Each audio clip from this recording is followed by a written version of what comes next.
All right. Welcome, everybody, to a live stream panel that I'm extremely excited about.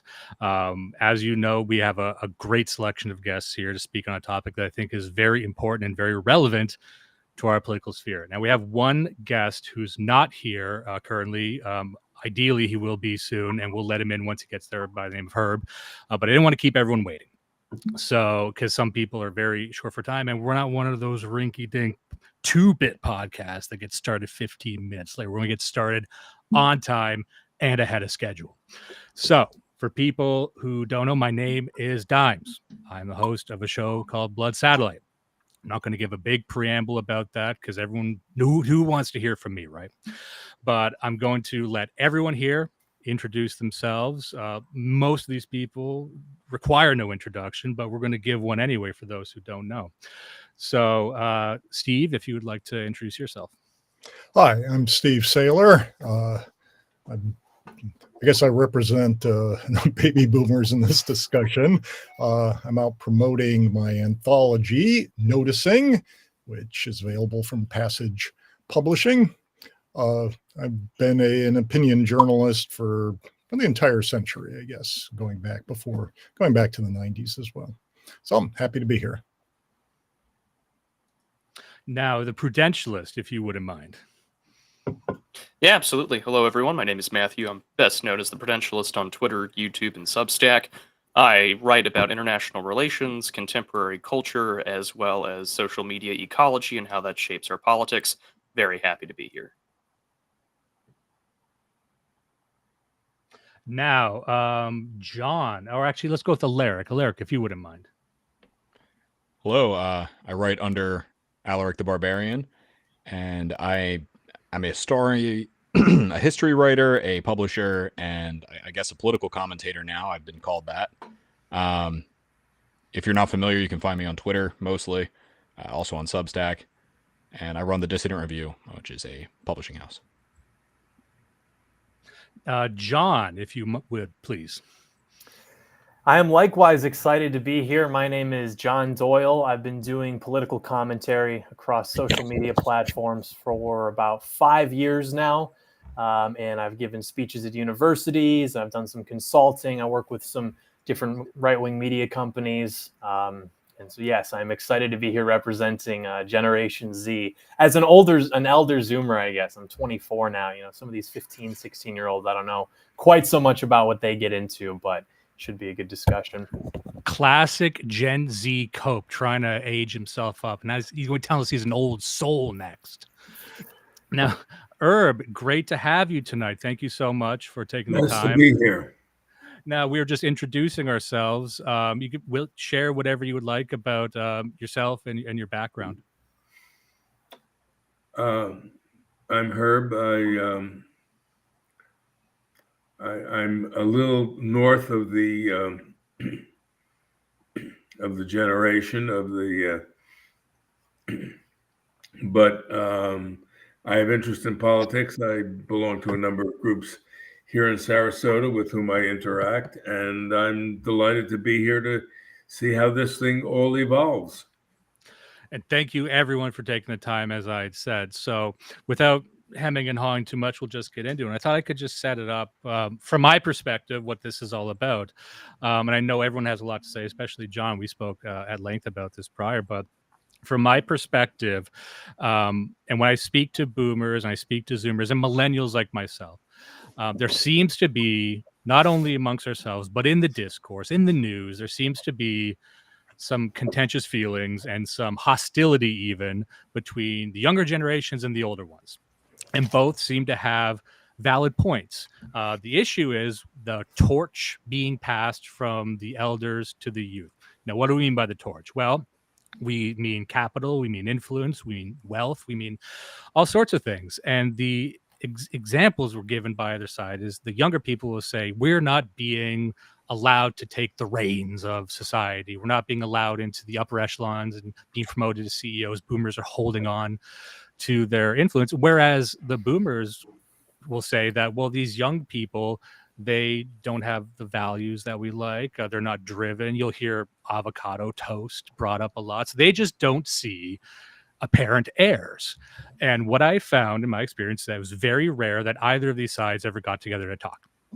And so without any other real political bias, without any sort of drama in the scene or any priors, I thought this would be a great way to just hopefully inspire some conversations with the viewers and their elders, or to look around and look for opportunities. But I thought we should start by actually trying to understand each other in a way they haven't before. So I was curious if we could go around and just, we'll start with the baby boomers, Steve and also Herb. What is your opinion on, as people who are successful, as people who have influence, as people who are active in their local and maybe even international scenes? What is your view of the younger generations? Are they lacking anything that maybe you might have wanted to see from someone of your age? And we can start with Steve. Yeah, I'm not big on putting down younger people. My general impression is that the world, the United States, has gotten more crowded and more competitive, and that in many ways makes life tougher for younger people. And I mean, I was thinking, I usually end up going back to baseball, but I was thinking, yeah, you know, how hard did Mickey Mantle work in the off season? What were the heaviest weights he lifted? Well, probably a beer mug.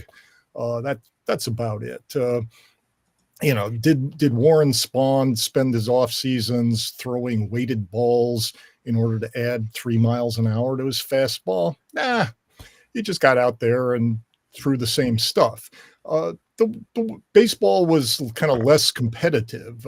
Nolan Ryan started lifting weights in 1973 and immediately became a star. And he couldn't convince anybody else on his own team to do what had obviously worked for him for an entire 6 more seasons. You just didn't do that kind of stuff in baseball. That was weird. Now, you know, baseball is hyper competitive and pitchers throw incredibly hard and they get injured and they're constantly going to get operations. They pitch very few innings because when they do, it's so stressful. Everybody, all the batters lift weights, so they're all a danger to hit a home run at any moment. The game is more intense, and you know, it doesn't have kind of as much of the easygoing charm as it used to, partly because people back then, they weren't trying that hard. But now people study how to compete, and there's a bigger population trying to compete. And it makes life tougher in a lot of ways for younger people. That's a great point. And Herb, same question. What are your feelings on the younger generation? Well, let me digress a little bit with baseball, because I've got a grandson who's throwing 88, 89, and he's getting up to 91, 92 because he pumps a lot of iron.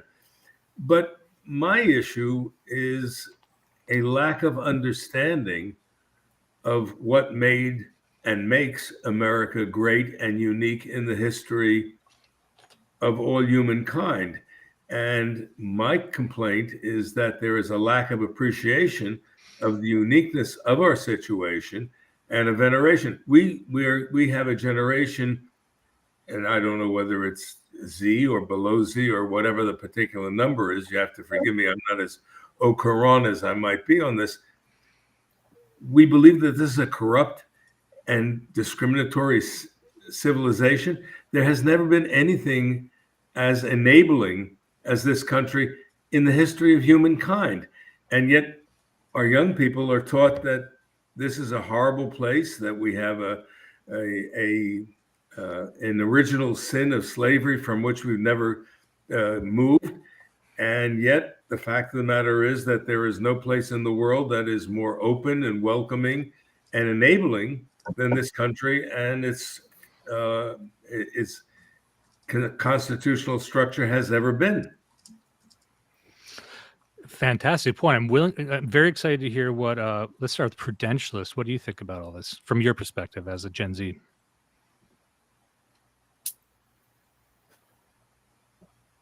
Prudentialist, are you there? All right, we'll just go to a John. John, what are your reactions to that? I think that each of these points are pretty valid. I suppose in terms of the competition, I would only say that my generation, particularly young American men, are not averse to competition. I think the problem is that the product itself is not getting better.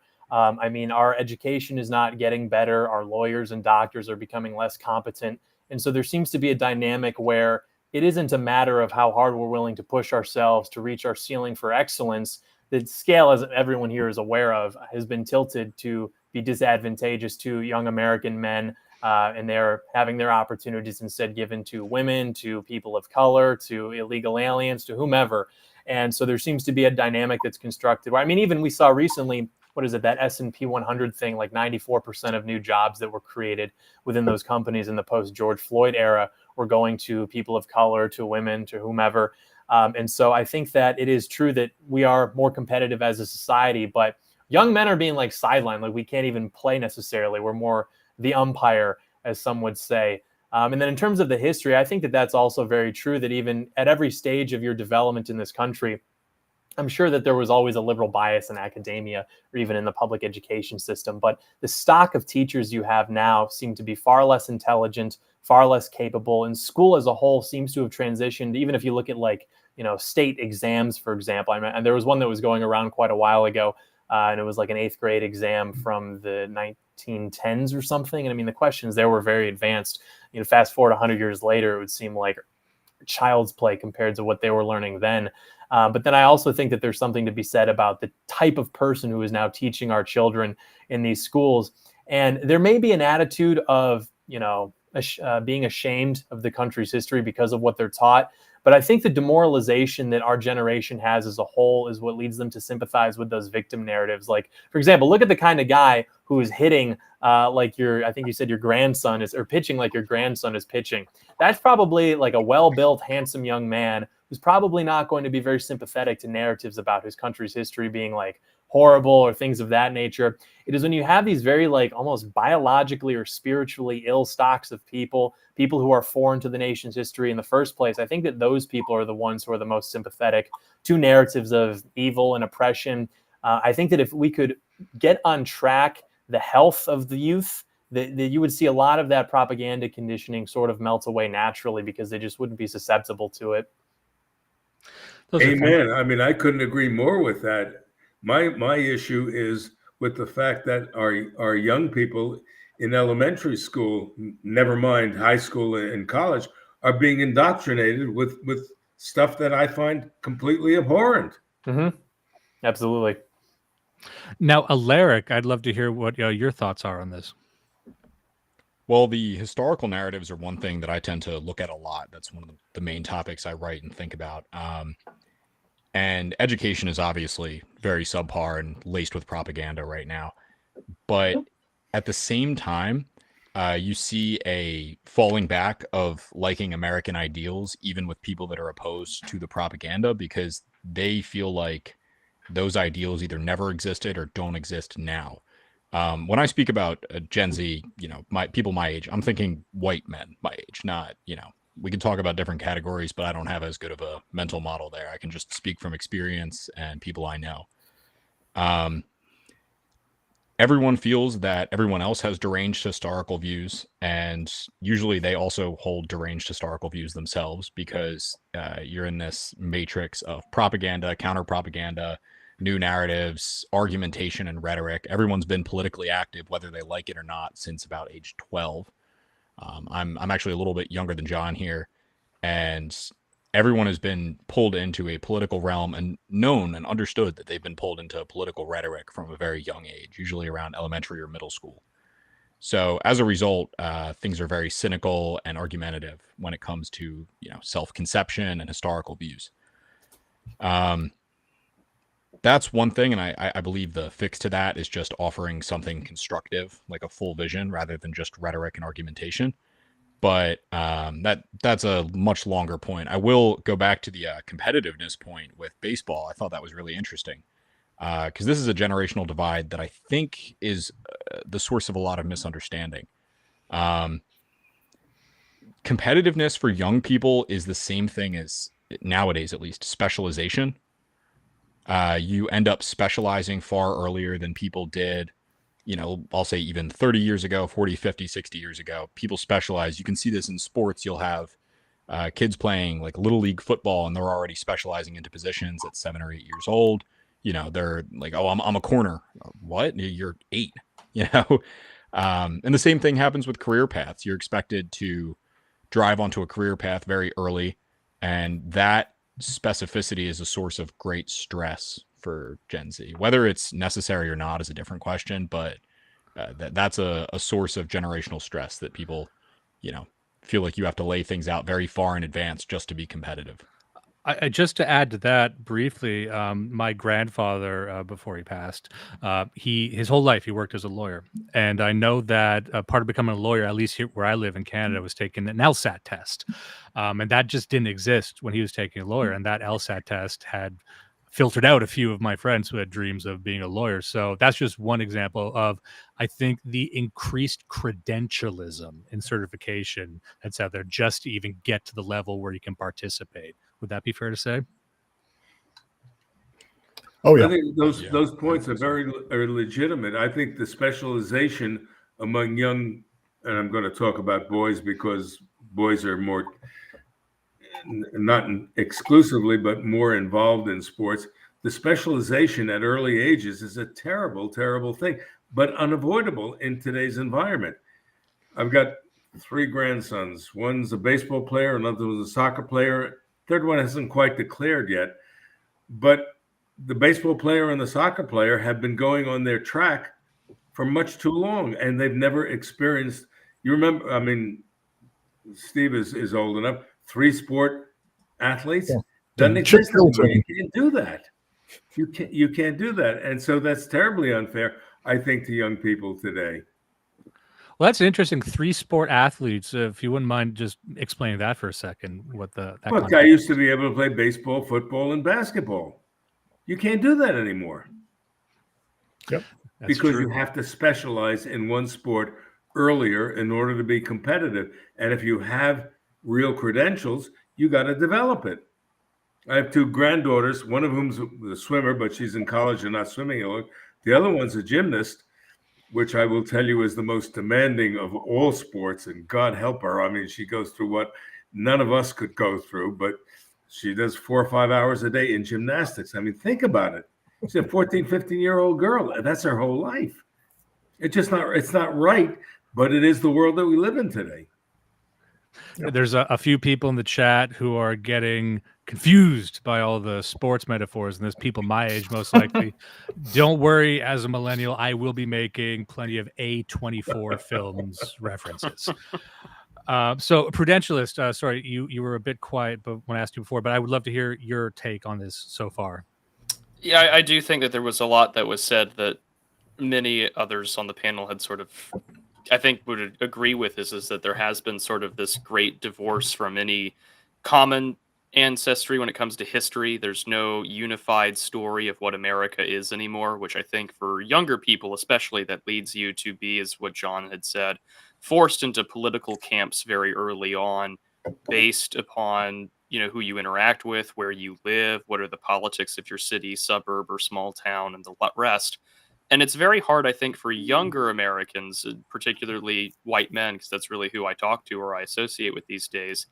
And they're automatically thinking that the world is sort of against them in this sense. They don't mind fighting that world. There is still that competitive drive, but there has been this overall feeling that they have a lot more hurdles to clear than what had come before them. And that often, I think, generates a lot of intergenerational animosity. As for competition, I think that most of the guys that I know, and even the younger gentleman here, I'm 28 years old, going on 29. They're very competitive. They're very driven. They're very passionate about what they do, whether that's maintaining their physical health or learning about how to better themselves or prepare to be a good husband or a good Christian, whatever.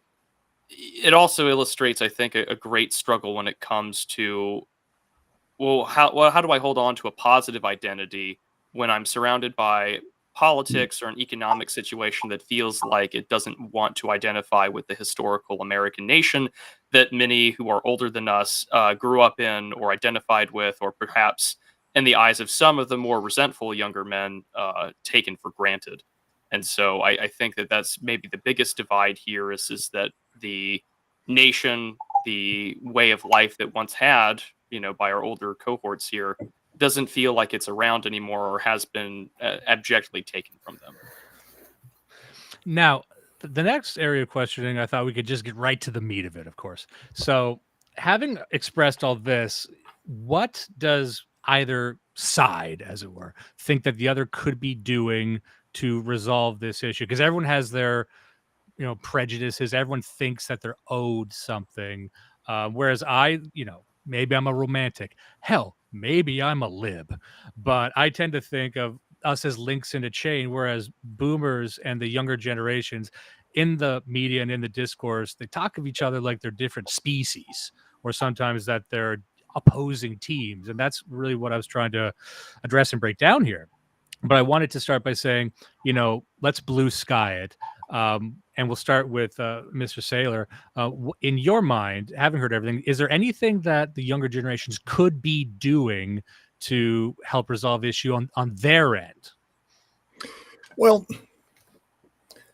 let me go back to something I think I first articulated in 1976 when I arrived at college in Texas. I'm a native Californian, and somebody asked me, "Well, what's going to happen in California?" And I said, "Okay, California is basically underpopulated for how nice the weather is, and so people are going to keep pouring in, and it's going to get more expensive all the time till eventually the standard of living, including the beautiful climate, is no better than anywhere else, and then the population will stabilize." Now, when I said that, 38 years ago, that pretty much is what happened. What I wasn't anticipating was that we were going to put that process into hyperdrive by leaving the borders fairly open. And not surprisingly, a large part of the rest of the world wanted to move to California. So over time, people from Ohio and Indiana and so forth have dropped out of thinking about, well, I should move to California because they know it's really expensive and their standard of living is going to be poor. And, that whole process would have happened, but we probably sped it up twice as much by through mass immigration.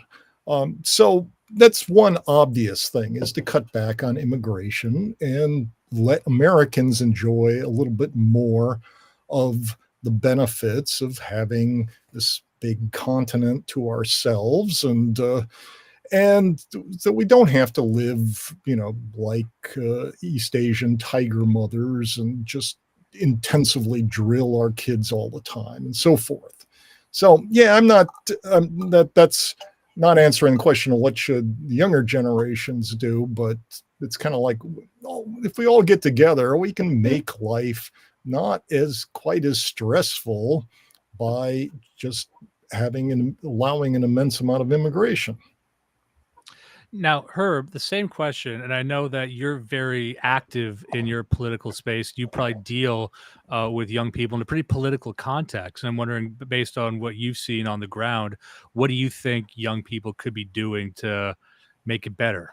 Well, let me pull it back and say that I don't really deal with young people on a political basis. The political discussions and interactions that I have are people of my generation, old fogies, and, worrying about what our grandchildren will inherit going forward.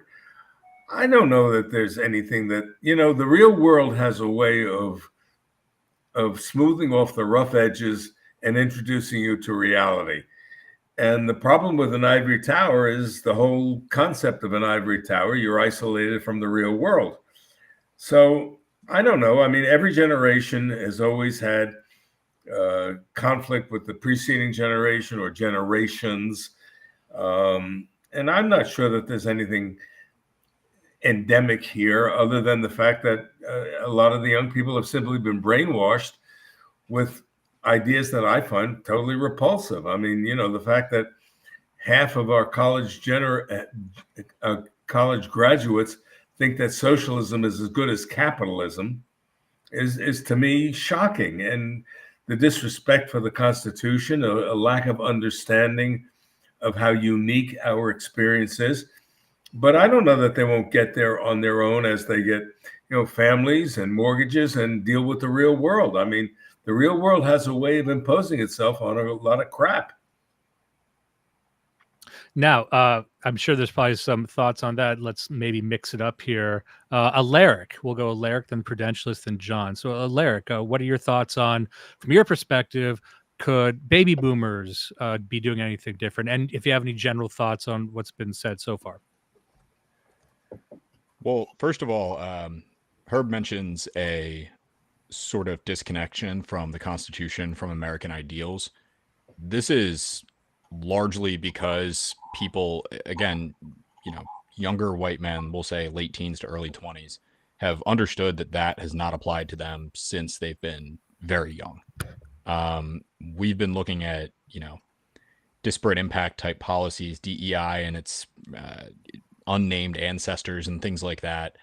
Everyone has had the same experience of looking for college scholarships or grants or something like that and going, oh, wow, 90% of these are just for women or Black people or Asian Americans or something like that. At the same time, we also had Me Too occur at a very formative age where you're trying to talk to girls. That's pretty weird. That kind of screwed over young people. Just generally speaking, there's very little belief in these things because we haven't experienced them. There's right or left because the generation's very polarized politically, far more than people, we'll say people 20, 30 years ago even. There's just very little belief in this. And one of the big frustration points of younger people with, we'll say, baby boomers is that they did experience that, and they're coming from a frame of reference where this was a lot more, this was potent. These ideals meant something. And now whenever things like, the American dream or, American exceptionalism are invoked, it sort of, to many people, feels a bit like a joke, just because they haven't experienced it. I don't think I got a large dose of the American dream or American ideal growing up, and it doesn't look like it's alive now, especially with deranged communists in a lot of positions of power. So that's one thing. There's a misunderstanding, I think, of how really deep this hits you when you're raised into it. The other thing is just generally, a lot of people in the chat have mentioned wealth and power transfers and things like that over time. Giving young people responsibility, ability to do things, sort of a long leash to actually work and not be. This mostly applies in politics, I think, and just not wanting to appeal to an older sort of consensus. So yeah, I could go into that longer, but I don't want to hold up too much. Yeah, so a prudentialist, thoughts on anything you've been hearing? And if anyone else wants to jump in, you don't need to rely on me, conducting everything. If you want to tell me to shut up, I can do that. I think maybe just by growing up as a military brat, my father was in the Army for quite some time, that, I was given and I was blessed to be raised with the notion of a country, of a flag, of a creed, of a constitution to believe in. And you sort of witnessed at least in my view in growing up, you witnessed that global war on terror, sense of patriotism quickly dissolve into the ether after George W. Bush leaves and the war grows unpopular. But on top of that, it's only compounded by the ongoing differences between America, as Steve had pointed out, as the borders opened up. And I think that there's a lot of talk these days about people feeling aimless, or that the economy isn't really built for them anymore, or that they don't see a reason to keep going. And so you have these things called like deaths of despair, as our colleague of ours, Jeremy Carl, wrote in his book, The Unprotected Class. But I think one of the biggest things about that atomization or this resentment has been just the fundamental transformation of the country over the last 50 years. That America had gone from a place that was seen as this place where the Constitution was enshrined, it was protected, it was defended, it was the civitas of the country, to where now most places you live are very low trust environments, or at least they feel that way. And that despite the fact that, according to an article from Fortune, that as Gen Z is doing well for themselves economically, it's an entirely different social world and environment where inflation is through the roof. We have politics that seem to cater more towards older people than looking towards the next generation. And so there's this big divide between, say, the previous generations and those who are younger who are getting involved in the world, where they feel as if A, they've been left behind, but B, that there is no kind of politics that looks towards their future. Now, Herb mentioned that he was, caring about their grandchildren, and that's a great attitude to have. And I wish more people had it. There's just, for many people, they don't feel as if there's anyone focusing on planting that tree that they're not going to live, see, grow up, and be the shade that their grandkids or great grandkids sit under. All right. Now, John, we can throw it to you unless someone had a point to make there. Yeah, I just want to jump in. I mean, I'll give my theory. And it sounds pretty partisan, but basically the Democratic Party figured out a generation ago or so that America was becoming more diverse and that they could benefit because as being the party of diversity. And that's worked pretty well for them in the last 8 presidential elections. They've won the popular vote 7 times. So what they've done is they've put together what I call a coalition of the fringes of American society, or Democrats might call it the coalition of the margins of American society. You get the black church ladies, the transgenders, the Hollywood moguls. You get this wide variety, immigrants, and so forth. And there's a lot of them, and you can keep putting together more and more groups. You can encourage people to come up with new diverse identities, like transgenderism over the last 10 years. All right. But there's one problem with it, which is kind of obvious, which is that all these different fringe groups don't really like each other. And what's holding them together? Well, the Democrats have thought about it, and they go, well, the one thing that can hold together our coalition of the marginalized is hating core Americans. So we're going to demonize people who are, the more you're like George Washington or Ben Franklin or John Adams demographically, yeah, you're the bad guy. And everybody else in the country can unite around being mad at you and trying to think of ways to take away your privilege and so forth. And Republicans have generally sort of put up with it. They haven't really called it out. They tend to use kind of euphemisms like socialism, Marxism, critical race theory, and so forth, instead of just going, yeah, we've got a lot of racist anti-white hate that's being promulgated by the Democratic Party and their allies in the media and academia and so forth. All right. So I think, was the Prudentialist or John who was going to go next, did I say? Yeah, I think that's a perfect articulation of the impulse that is driving young people to support socialism.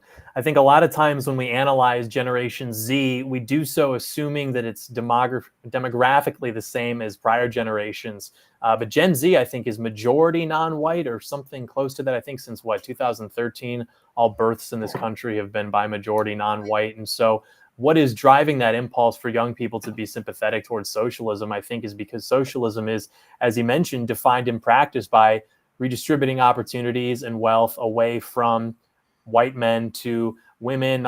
Because that's the thing about that coalition. It's very popular, for example, with the sort of we'll say boomer conservative messaging, to poke fun at how that coalition can have people out there waving pride flags at a demonstration that is supposed to be about the liberation of Palestine. And they see in that behavior a contradiction. But the Democrats know that what unifies that coalition is ultimately that everybody, be it Palestinians, gay people, trans people, feminists, they all have some bone to pick against white American men.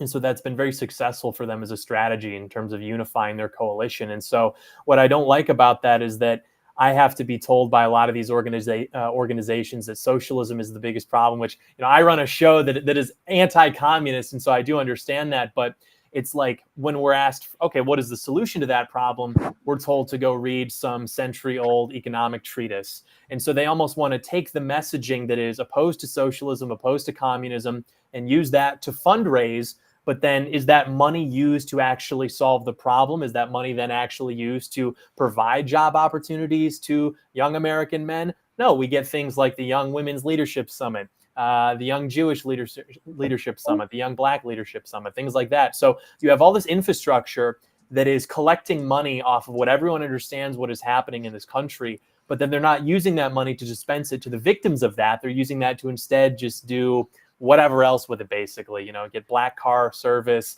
nice hotel rooms for themselves. I mean, it's very good work if you can have it, but I think the problem is that the transformation of the country, which was alluded to, has been presided over by baby boomers. And it seems, not again to indict anybody on this panel in particular at all, but it is to say that there seems to be a lack of communication there. When people in my generation voice those concerns, it is dismissed as, we don't know, we're out of touch, we have to work harder. And I think that there is an inability, largely speaking, to understand just how drastically things have changed for, a guy in his early or mid-20s trying to make something of himself in this country.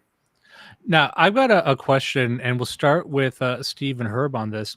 One thing I'm detecting in a lot of these answers is a bit of a divide on, let's call it, faith in the system. And just anecdotally, I remember speaking to my grandmother at one point. She watches the news. All baby boomers watch the news, so they know kind of what's going on out there. And I remember she was commenting on the housing market, and she was kind of shaking her head. Up here in Canada, I don't know how many Canadians are watching, but it's abysmal up here if you want to own a house. Won't go into that, but she was kind of shaking her head saying, I don't know how young people are ever going to be able to afford a home.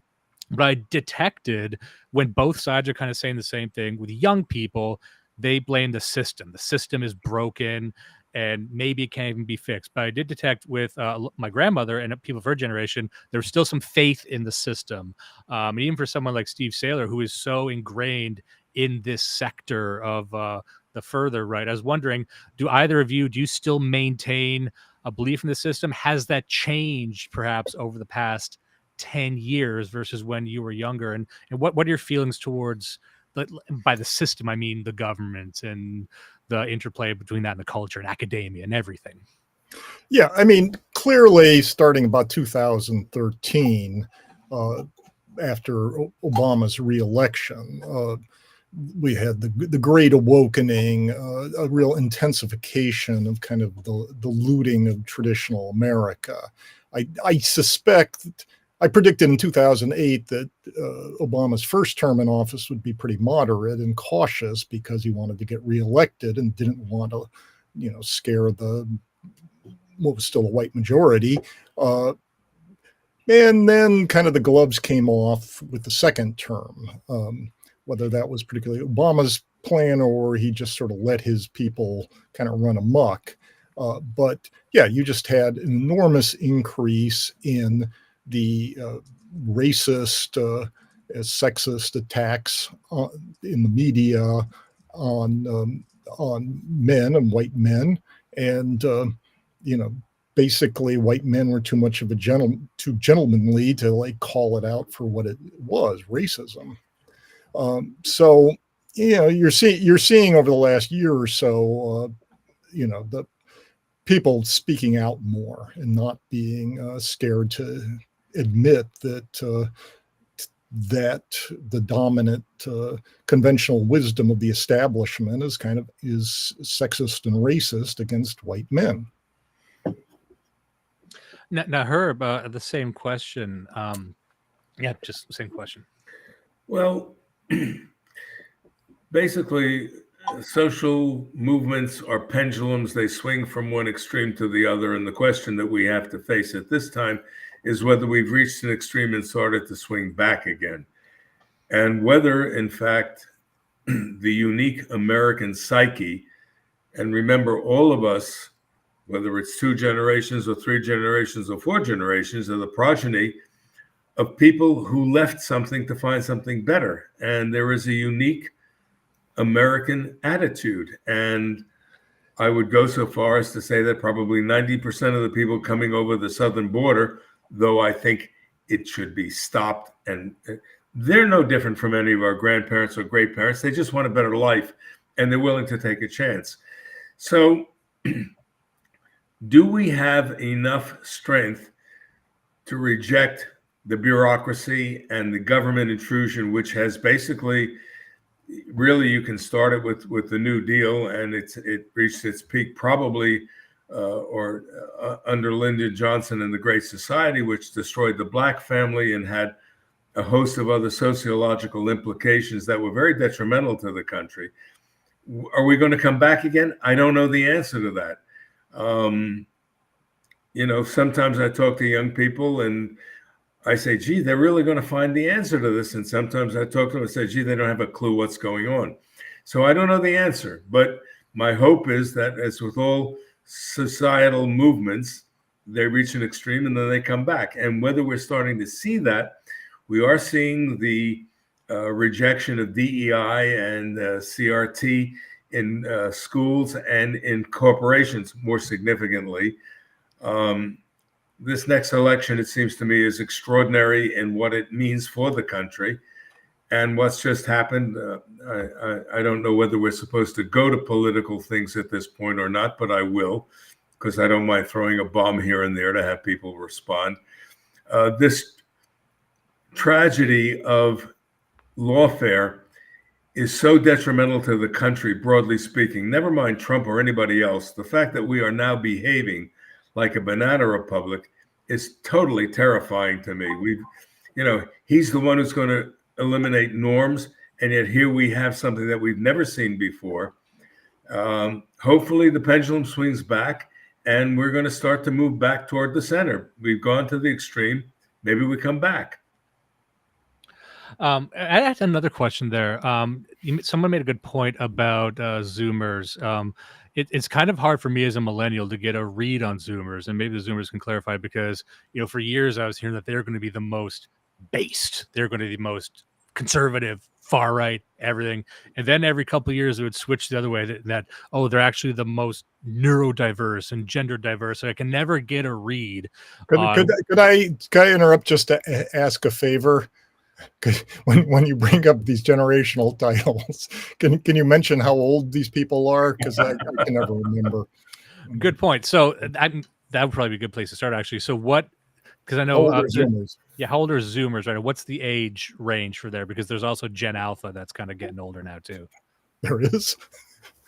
Yeah. So let's say, hey, John Doe and Alaric, what would you classify as a Zoomer? Because there's like older Zoomers and younger Zoomers. What would you say it is? I think officially it's like maybe 97 to 2015. But in my personal study, I like to draw a line right around 9/11.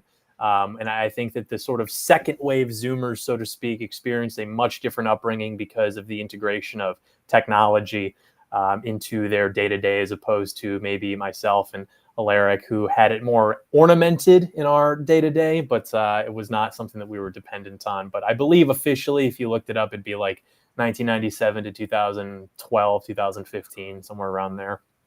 Yeah, so like even for me, a millennial, like we complain about ourselves all the time. We're weird. We're like existentially anchored to rap rock, So I'm wondering, with the Zoomers, what are your feelings on the Zoomers? Are you optimistic about your own ability to maybe succeed in the future? And this will dovetail to our next question, but are you optimistic about, let's say, the genetic stock that you're surrounded with?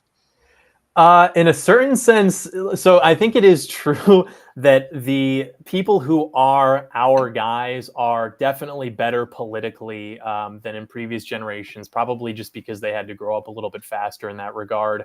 But overwhelmingly, I don't think that we are this sort of like force for American conservatism. The way I remember that article came out in like 2016 or something, what is it, like Gen Z is the most conservative generation since World War II.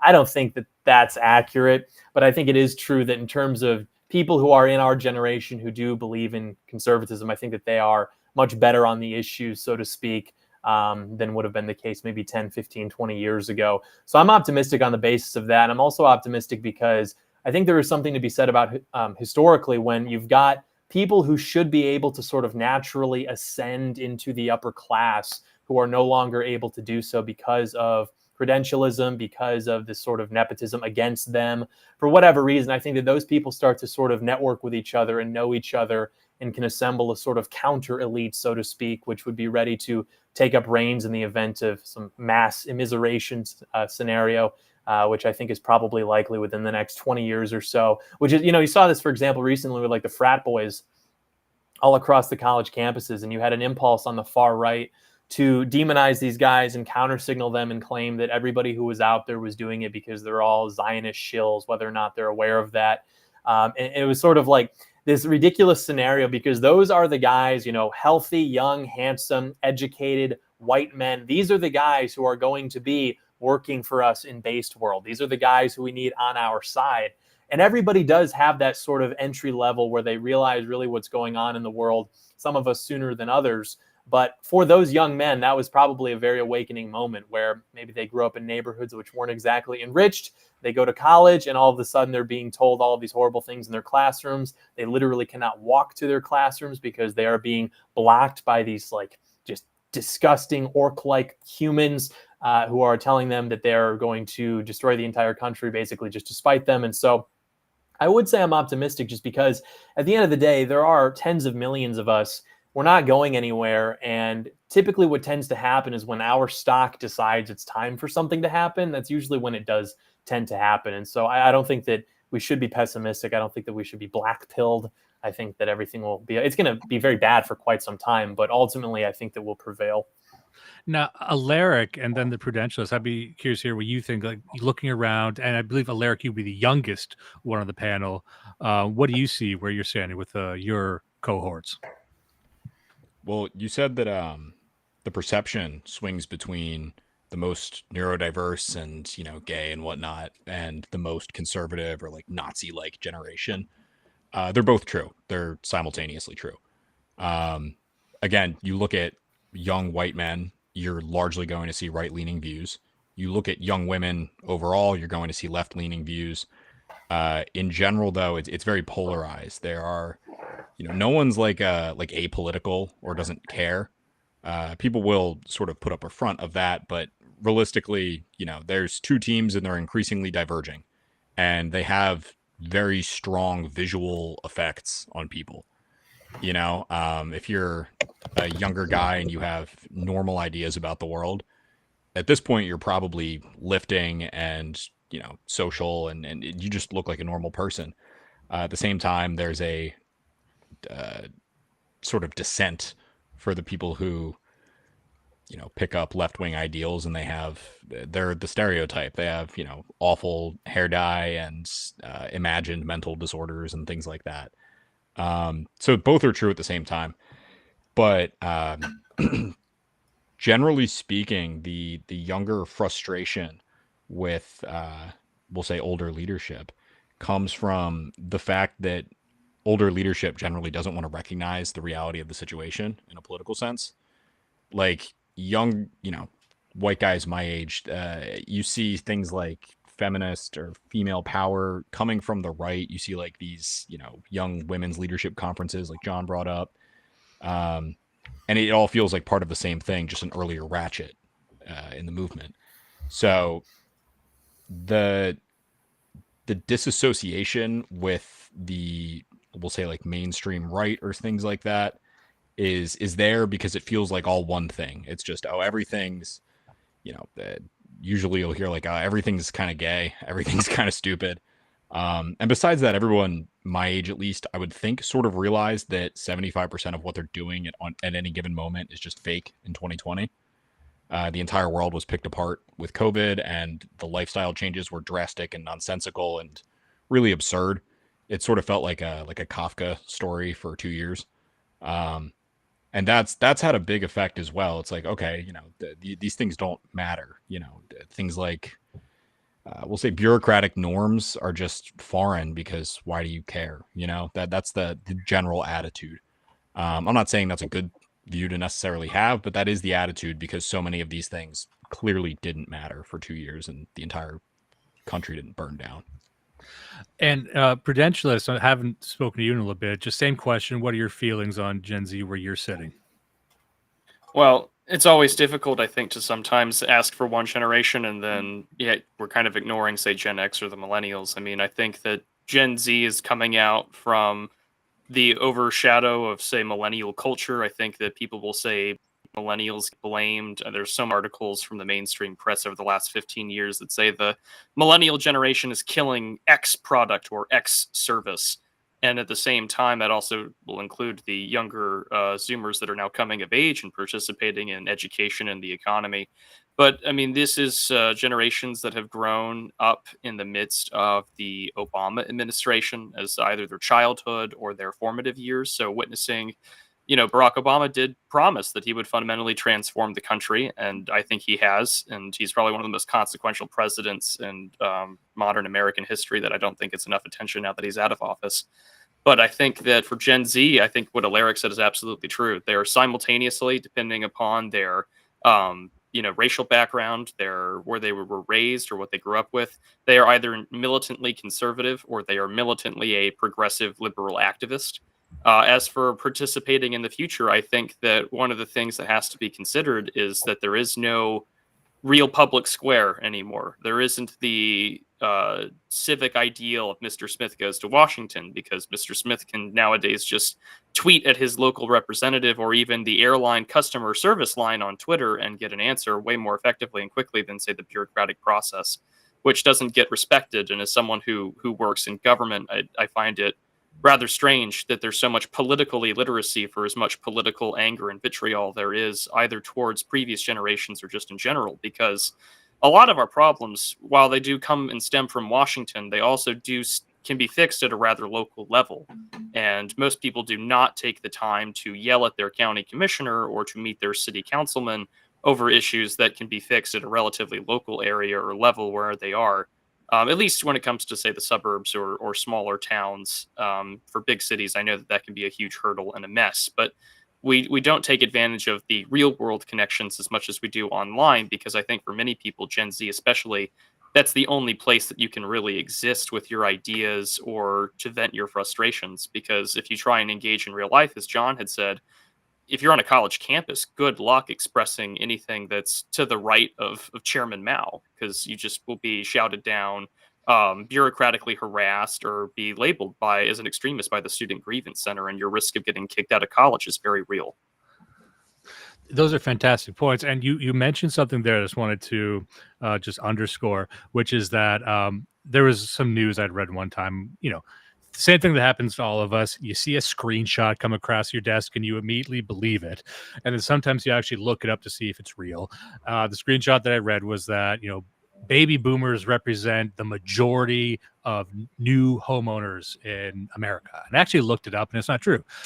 It's millennials that are kind of just, they're still there, the boomers, but the millennials are still number one right now. And I think we are seeing a transition in the mainstream news, looking at millennials as the financial driver right now. Like, you're starting to see more shows. The very fact that we have so much true crime horse shit out there is pretty much driven by millennial women. So almost the entirety of Netflix right now is built around millennial women. That's relevant. But you're starting to see that shift, and maybe that shifts away from boomers eventually into millennials holding the hot potato. But I just wanted to maybe segue into the next question, which is, and we can speculate on this all we want. And I know baby boomers right now, maybe those on the panel, and most of the time elsewhere, even if they're not connected that politically, they are right about now seriously thinking about their legacy, what they're going to leave behind. So they are oftentimes looking towards their grandchildren. And I wonder, and we can start with the older representatives here, if things continue the way they're going. Let's say, and I'll give an example. There's a lot of news. A good friend of mine, Sean Weiland, in the chat, who's a financial advisor, he tipped me to this, that there's some serious issues with Social Security that are probably going to become apparent around 2030, which might very well decrease the amount of monthly payments that go out. Doesn't mean it's necessarily going to collapse. However, maybe baby boomers are the last generation that experienced this thing called retirement at 60. And maybe the seeds of that have been planted in younger people. Speaking for myself, my generation, we don't really think about retirement that much. Forget job security. We don't think about retirement as the same certainty as I think others do. And I would assume it's the same with Gen Z. So I'm wondering if current trends persist, have you looked ahead into the next 10 years, 15 years? What do you think, where do you think that might lead us? Well, you can see it on college faculties. Back in the 90s, Congress passed the law, I believe, pretty much outlawing mandatory retirement for college professors. And I'm just amazed these days by the number of octogenarian professors who still have really good jobs at really good colleges and have no intention of retiring at all. And of course, that means that, it's practically impossible for a younger, a PhD candidate to get hired on any kind of non-adjunct position. So people, at least in most of the world, not so much the United States in the last few years, but that's probably more murders and traffic accidents, are living longer, and you can kind of get fixed up enough to do a half-assed job. And so people with nice jobs are tending to stay in these nice jobs, and they're not getting out of the way it was expected they would at age 65. And Herb, same question. Let's and we can speculate as much as we want here. From where you're standing, the next 10 to 15 years, if things persist, where do you think America might end up?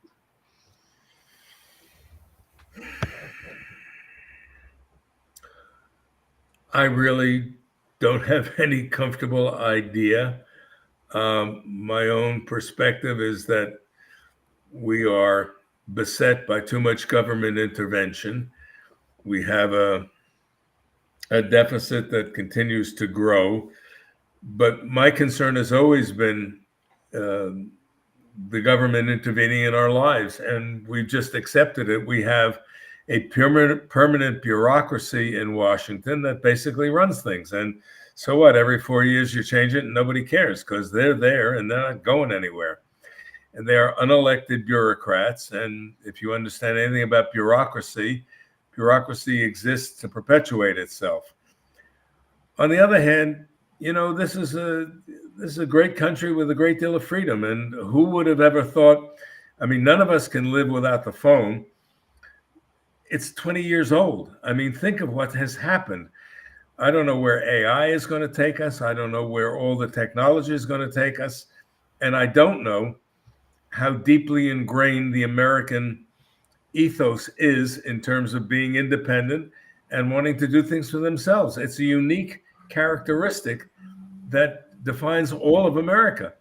And I don't know where that's going to play out. If it plays out normally, if it's given a chance to express itself, we'll be fine.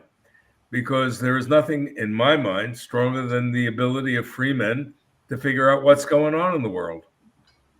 And Herb, just to maybe develop that a little bit, let's say that these values that you believe are so important are not present because they're not as present in millennials. I would argue less in Zoomers, and the subsequent generation maybe even less. Do you see, I know you're not a fan of socialism. Would America become more socialist, more open borders? No, things like that? just learn to speak Chinese. Now we can throw it to the younger gents here. Now let's start. Actually, let's start with you, Alaric. What are your thoughts? Let's say 10 years, 15 years, current trends continue. Where do you see things going? Well, for one, I see that American exceptional ideal sort of fading out of relevance completely. I don't think it's a good thing, but I see it happening. I can't speak to the economics of things just because, like Herb said, it's very unpredictable with where tech goes and where the financial markets go. I'm not an expert on that sort of thing, but I can talk about the cultural directions. And I can say that younger people, the younger you go, the less there is a belief in building wealth in a normal way.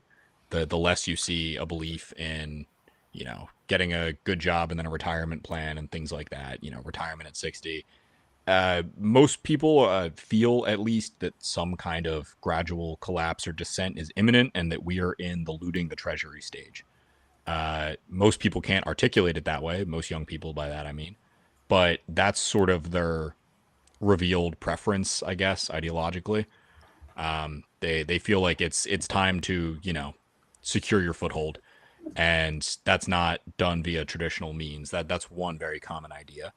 At the same time, people, young white guys and people on the right see patronage politics as the sort of crux of what's going on with the left. It's every job is just, like you're a diversity hire or an ideological hire or something like that. Again, I'm not saying this is the case for every single job in America. I'm just saying this is the perception of what's rising.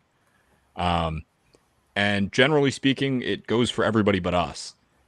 And a lot of the practical economic and just general legislative ideas coming up are give us our slice of the pie. That's a very common sort of feeling. Just that, the looting the treasury thing, I think, is a really potent generational divide because it feels real the younger you go. Again, I don't know if that's true, but that's definitely one thing that I feel on it. Well, Alaric, you mentioned something very interesting there. I just wanted to maybe underscore this as well, about the talk of collapse. Now, if you're in our political spaces, everyone's talking about it, dreaming of collapse, really excited about the next apocalypse, of course. But I read this really fascinating book called Decadence by Jim Haugen. Some people are probably sick of me talking about that, but I ain't going to stop. It's a book by a journalist about the 1960s counterculture, which I believe truly was the baby boomers' culture at its core. And one thing he had mentioned in there was the boomers, and I'd be curious to hear from the baby boomers here whether this is true, but there is this idea in the counterculture that the next great paradigm shift was not only on the horizon, but it was their job to usher society into that. And the counterculture that he was describing, people think of the counterculture as a leftist thing, and it kind of wasn't. It was a conflagration of a bunch of different disassociated things kind of being grouped together that was hijacked by the left later. But the idea was that as opposed to the beat generation that came before it, where they were kind of very dour and nihilistic and saw the end coming, the end is always coming. The baby boomers saw it as a bit more positive, that there's an exciting paradigm shift and maybe an exciting collapse coming down the road. And my sense was that never really left us. And I don't know if that's a distinctly American thing, but it sounds like it could be a distinctly Western thing. And I'm just curious about, how do you feel about that? When you were young, were people talking about collapse? Of course, there was the threat of nuclear war and everything, but was there a vibe back then that society was on the downturn? What do you think? Oh, people always enjoy apocalyptic fantasies. It's hard to project into the future and just imagine how can things carry on anymore, and yet generally they do. They just kind of keep bumping along.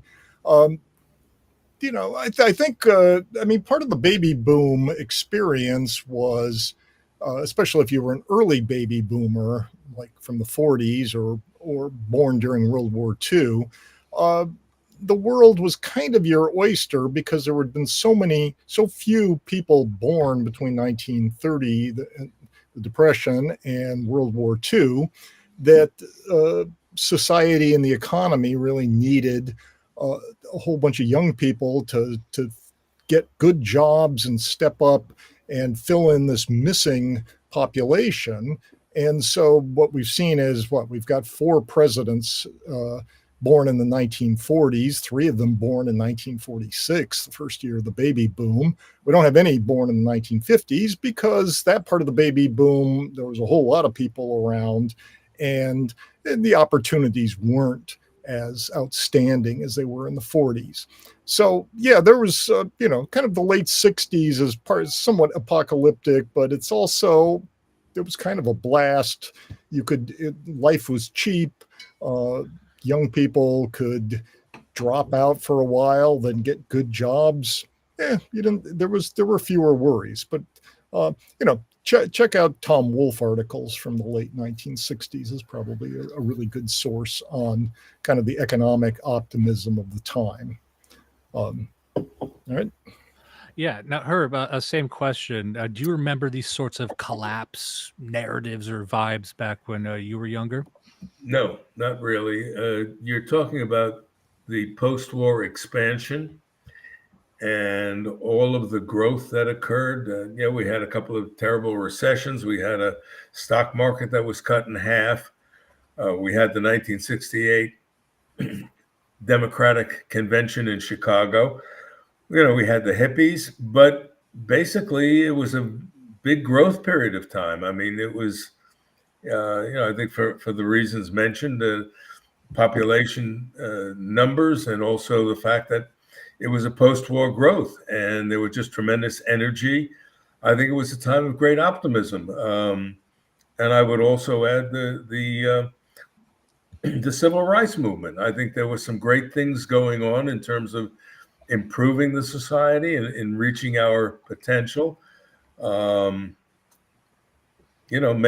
love, not war. That's not a terrible way to look at the world, is it? All right, so back to the original question. I think I only touched on Alaric there. So John and Prudentialist. Prudentialist, let's start with you. Where do you see things going in the next little while?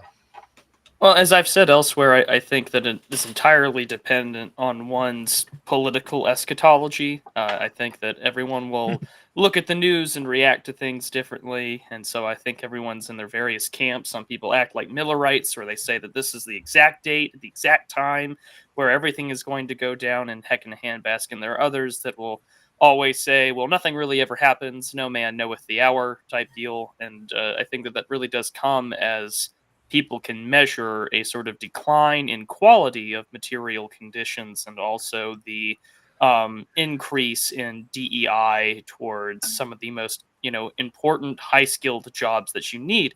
For instance, earlier this year, there was the announcement from the FAA that they were going to look and expand towards hiring diverse and neurodiverse peoples for air traffic controllers. Now, this is one of the few jobs that doesn't require a college degree, but it has insane amounts of aptitude tests. And now we're saying that we're going to try and hire people that don't really belong. And I think that definitely contributes to people's concerns in the same way that many have thought that the sky is going to be falling, both due to Boeing aircrafts and potentially just due to non-white and diverse pilots. So we'll see how the Chicken Littles of the world go around. But one of the things that will definitely, I see, continue is that the United States will continue to fracture along sort of these socioeconomic and, more importantly, these ethnic divisions as America's cities and sort of the hinterlands get more and more stratified on what kind of jobs are out there and what kind of communities that people form. And so I think, as John and Alaric had pointed out, that if you're a younger white guy, especially Gen Z or Gen Alpha, you're already built in and born with this sort of political attitude.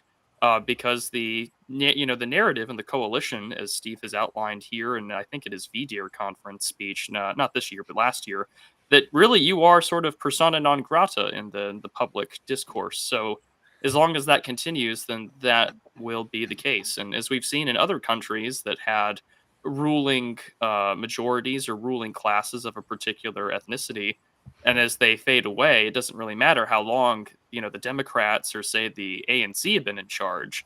They're still going to blame the minority or the former guys in power and never take responsibility for themselves because they just physically and mentally can't.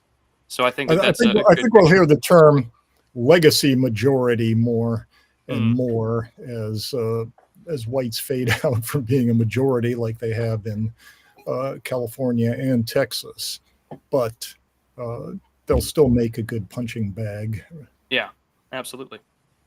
Yeah, that's definitely correct. The same way that we are made to apologize for the supposed sins of our ancestors, we will then have to apologize for having occupied the government for so long, or for holding all the real estate or all the wealth, and more of that will be transferred from us to the masses of new Americans. And I think that some people will be able to escape from that. You may have a Brazil-like system, or really any third world country-like system, where if you are wealthy enough, then you can live away from the consequences of what has happened, and you can have a gated community. Maybe we'll even have themed gated communities in America. Imagine like the Disney theme parks. You can go live in like a Midwestern colonial. You can go live in like a New England Cape Cod or something, and they'll be like lined up, and people are like, wow, this is what America used to be like. And you'll have these sort of things going on, but the middle class of white people will be totally left behind. I mean, it'll be more expensive for them to live their lives, but they're also, in return for working harder and trying to earn money, that they are able to purchase a lower material standard of living, a lower general quality of life, a deteriorated social fabric, which is now completely hostile to them to the extent that it's not already. So things are going to be very bad. And unfortunately, it's not, I don't think, going to be a situation where like they win and now all of a sudden we can just sort of all come together and be the rainbow country. I think that the vector is going to continue, and they're going to say, well, we still have not achieved total equity, and so it must just be that we have not implemented this extremely enough, and they will continue to persecute old stock Americans, heritage Americans, until maybe then a collapse is possible because the government will have become so incompetent. But in the meantime, I think that we have enough human capital and enough wealth in this country to trudge along for at least another couple decades, I think, before you see something like, a collapse actually occur. But I think we can also reverse that. Depending on who you speak to, collapse was inevitable after 2020 or after 2008 or after the French Revolution or whatever. People want to draw a line in the sand, but I think that we can actually make things better, and we can maybe delay the ceiling, even if we're due for a ceiling, at least for my generation and for the next generation, because we do still have people, we do still have time to work with before these things, I think, reach a point where there are no off ramps left for us. Well, Yeah, that's do you mind if I jump in real quick? Yeah, of course. Yeah. Just to make this clear, when I talk about collapse and this feeling of collapse and looting the treasury, I don't mean like civil conflict and, just going back to the Stone Age or something like that. I mean what John's describing. I mean favela world. That's what is going to happen on the current track, flat out. Whites persecuted into a complete underclass. American ideals long gone, but still invoked to further persecute that white minority. Things like that. Just generally, the outlook is that whatever America was from, we'll say, like post-Civil War to post-World War II, that is ending or already ended, and whatever comes next is necessarily going to be radical one way or the other. Either we're going to have favela world, or we're going to repeal the Civil Rights Act, which is necessarily an extremely right-wing government thing to do. Just wanted to clarify. I'm not like a collapse doomer. Well, no, but I look at that, and I have spoken to a few people in our scene, guys who have way more financial sense than I do. And one thing that they always talk about is a lot of young people desire investment or the passing on of wealth to them, but they don't seem to have any solid projects or solid organizations with which to absorb that capital and to scale. And that sounds like something I think that could be attractive to boomers from the young people, which is maintaining the civilization itself. And one thing that springs to mind is, I'm sure a lot of people are aware of the book Bowling Alone, pretty popular in our spaces, but I read it quite some time ago. But one thing that always stood out to me was the part on civic organizations, about how the baby boomers were way more interested in civic organizations that were local. Right. And these were the bowling leagues was one example, but it could be, Rotary clubs. It could be chambers of commerce. It could be there's dozens and dozens of groups probably in your area that are almost exclusively staffed by baby boomers right now. There's no young interest in it. And there's a lot of money bound up in these organizations, but there doesn't seem to be a lot of interest in carrying it on. And these organizations are at risk of dying completely. So I think there is some interest, and correct me if I'm wrong, from the baby boomers to actually pick up the torch on that level. And from my experience, young people just don't have an interest in those, or they don't like doing things locally. And that was kind of what was argued in the book, which is that you actually do see young people joining organizations, but they are more national or even international focused organizations. They're the opposite of local. They're trying to project into the rest of the world. And so, but no one is looking inward. And Prudential, as you mentioned earlier about, municipal politics and whatnot, but I think there might be some opportunity there. And I'm curious, maybe we start with the two elders here. Is that what you experienced growing up? Was there more of a proliferation of people joining clubs and joining local organizations? Has that gone down? And just your thoughts on that. I mean, the country has tolerated the persecution of the Boy Scouts by plaintiffs' attorneys.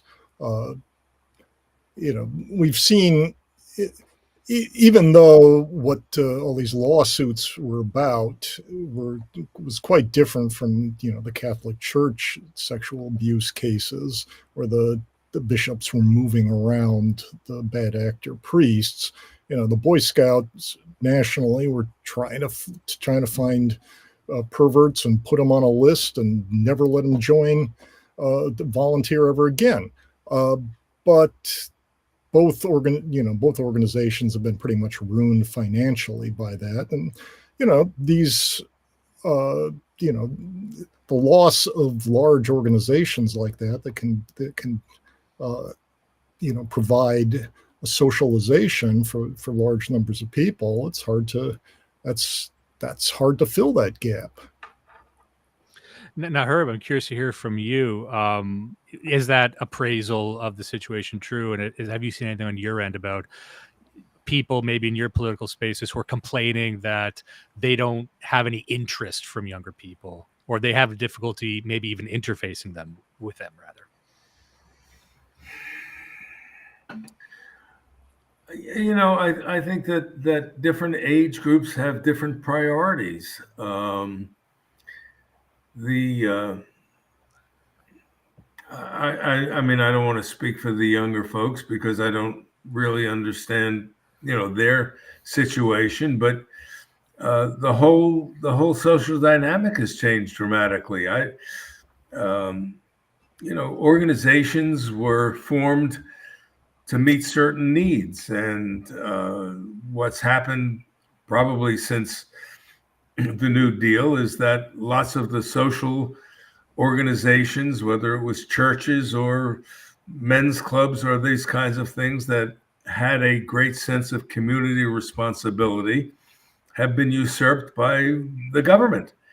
And so those organizations don't exist so much. On the other hand, I'm here in Sarasota, and I got to tell you that the number of organizations, whether they be art or social or what have you, just have tons of people volunteering and giving money and trying to do good things. I think everybody's in a different stage. I mean, the younger folks are busy developing careers and raising their kids. And I think the nature in which parents interact with their children has changed a great deal too. I think they're much more involved on a day-to-day basis.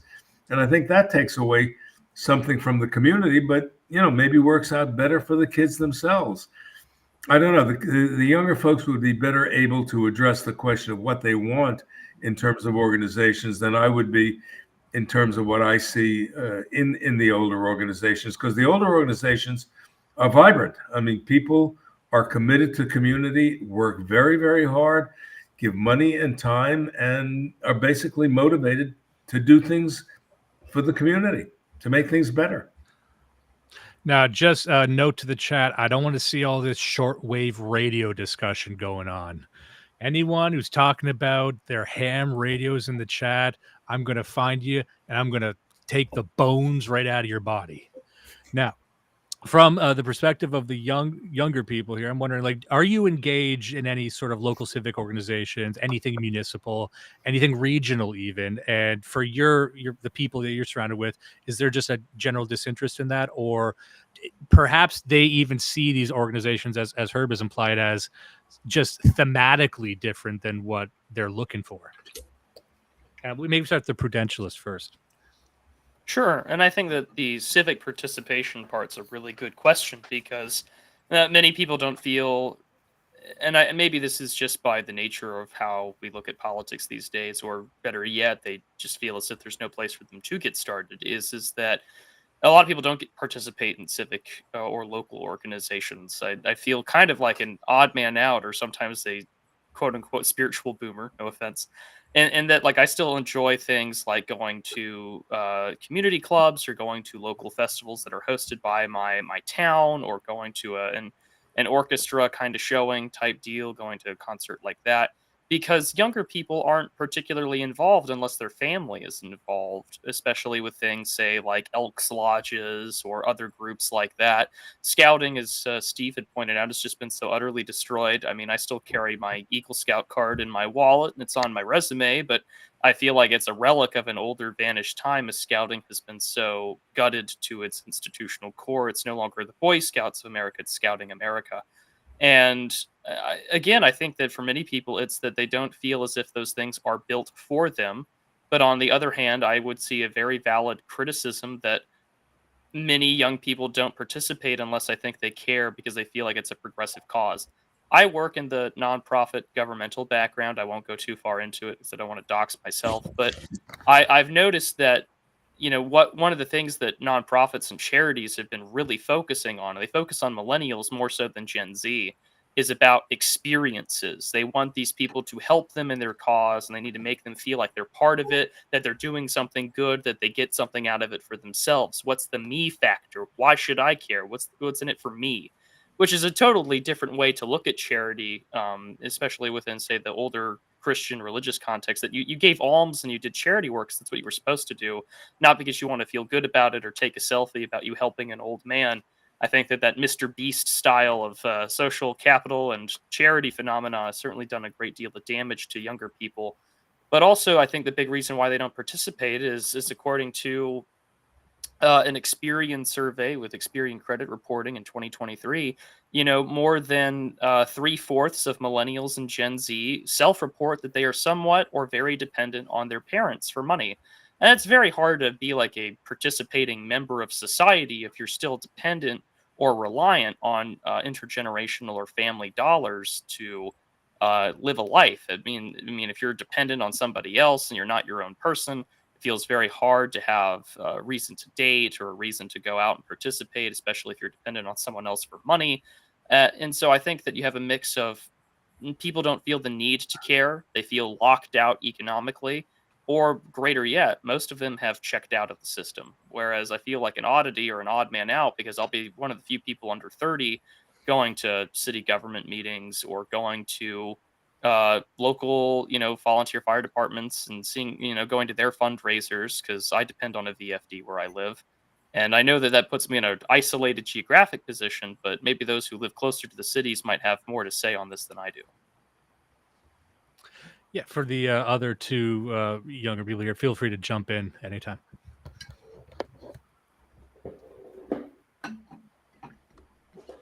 All right. I was going to give it to say- him, but I think it sounded like he was away and he had to glide over in the chair. Yeah, sorry about that. But no, what's it called? With the organizations, a lot of the frustration comes from the fact that they're often bureaucratically beholden to some kind of left-wing thing, and everything's sort of politicized by default. This is more of a criticism of national organizations with local chapters. Like, for example, a lot of people in the chat have mentioned fraternities. I was in a fraternity. It's a great thing. I really recommend it. But, these are not what they were even 10 years ago, much less 20 or 30. And other local organizations that I've been involved with have often fallen into this weird thing of where you're kind of fearful of just doing your thing without paying progressive fealty. That's an issue, that I personally have, but I don't think it's by any means the main issue. The main issue is definitely what Prudentialist was bringing up with the economics of it. It's just people are poor. I think there's also, for a lot of people, not an obvious transition when you become an adult. Like you can get involved in Boy Scouts or high school athletics, and then you go to college and maybe you don't have friends there, so you join clubs that are at the school or you join a frat. But once you get out of college, I think it's tough for people to, especially young men, to naturally find friends, because men don't usually just become friends because we, meet each other at the subway or something. It's usually centered around an activity. And a lot of guys just, like was said, don't have the money, or they just don't even have the interest. They just have checked out. They don't have hobbies, because I think a lot of what drives young men to pursue different hobbies and interests is because they're trying to get the attention of young women. And because of technology, because of the way, and Alaric actually has a really great thread on this, the way that the male sexual impulse is policed nowadays by women has made it so guys are either not engaging or interested in that at all. Maybe they're just literally homosexual, or the ways that they're allowed to because of Me Too and these other bureaucratic organizations are ways that are very like emasculating. And so maybe starting a garage band, or even just going out with your friends on a Friday, Saturday, a lot of guys just don't even do that anymore. You know, if they hang out, they'll hang out at home, they'll play video games. Maybe they're doing so online with other guys. But the places I see those sort of communities forming with younger men, independently of some larger island like a university or something, is at gyms, fighting gyms, even honestly different coffee shops, or like sort of co-working spaces, which I frequent sometimes because I am self-employed and I can work remote. I've got the laptop job and everything. But there doesn't seem to be an interest in forming anything that is trying to take itself more seriously than that, which I think is because my generation is very cynical, maybe even more so than Gen X. Like, it's all okay when you're doing it online, or you're not putting a label on it, so to speak. But if you try to start an organization for something, people almost tend to wince at that unless it's aligned with some explicitly or even implicitly progressive cause. Yeah, and one thing you'll notice is that as our culture has become more explicitly, overtly anti-male, that it sure hasn't made young women happier. It's almost as if young women feel best when the culture encourages male assertiveness and admiration of young men. So we have a society that puts down young men, and women, young women, are having the worst psychological health that's ever been recorded, according to psychologist Jean Twenge right now. And I think it's totally connected. All right. I just want to let people know we got well over 1,200 live viewers watching right now. So hope people are enjoying this. We're coming up to an hour and a half shortly. And I put that as a hard exit for anyone that needs to take it. I'm trying to be very, very conscious of everyone's time, but we actually could technically keep this going for as long as we want. So, but anyone who feels that they need to go, feel free to in the next few minutes. But I wanted to ask one thing in the event that any of the baby boomers needed to go.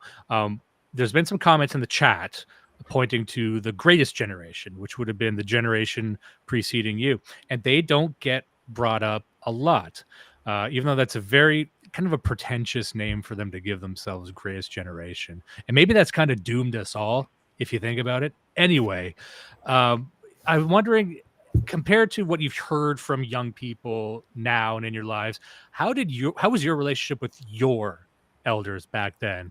Did you hear any of the similar complaints? Because just some context, I told some people, our listeners, I'm like, think down the path to how they're going to speak of millennials.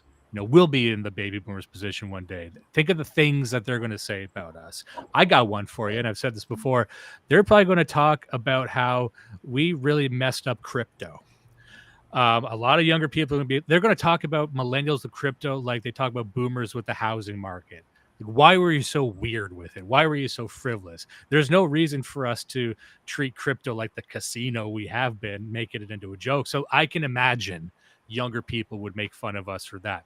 But I am curious to hear about your feelings about your generation, the greatest generation, or even the silent generation. Now, how does the situation you're hearing from these young people differ from your own? Did you have a different sort of respect for your elders, or any opinions on what they might have gone through? I mean, my impression is that generational thinking goes in and out of style.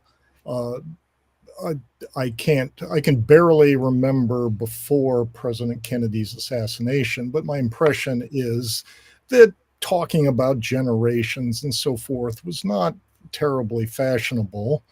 And then 2 months after JFK's assassination, the Beatles land in New York and go on the Ed Sullivan Show. And all of a sudden, for the rest of the 60s, everybody's talking about the generation gap and the struggle between the generations. And then at some point in the 1970s, people stopped talking about it. And you just didn't hear much about generational differences as other kinds of diversity became more seemingly relevant. When did generational talk come back? Maybe 2008, and the economic crisis of that set it off again. So it's this thing that comes in and comes and goes over time. And especially among whites, it's been really big in the last 10 or 15 years. But I could well imagine, that at some point people get bored with it and stop talking about it in the future again. It's really hard to predict fads like this.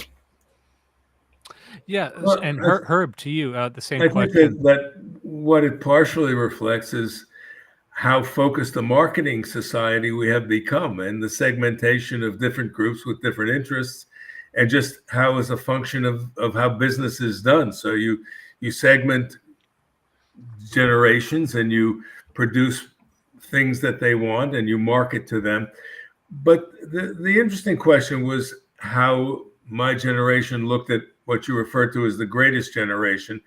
They didn't consider themselves the greatest generation. They were just people that went to work every day. They were people, second or third or first generation Americans, who basically just wanted to get their families going. And I don't think we ever idealized them. I think that the respect that we attribute to them from looking back at them as the greatest generation is seeing what they accomplished and the sacrifices they made and the successes they made. Remember, these were 18, 19, 20-year-old kids who died on the beaches of Normandy to fight the Nazis. They came back and they had families and they worked, they 9 to 5. They were I don't remember exactly what the phrase I'm looking for, but the men in the gray flannel suit, I guess that's what I was looking for. They just went about their business. They didn't have the luxury of wallowing in this extraordinary self-examination that we have now and that our generations have had. I think that's the other thing that needs to be acknowledged, that the extraordinary material wealth that our children and grandchildren have been blessed with, and the elimination of hard times. I mean, the greatest generation went through the Depression. They were kids in the Depression. They saw people who couldn't put food on their table. So, I think they didn't consider themselves the greatest generation, but I think that we, in looking at what they accomplished, did because of what they accomplished. I think, look, there have always been conflicts between generations. That is part of the nature of the human condition. Everything changes, and that's just part of things, the way things evolve.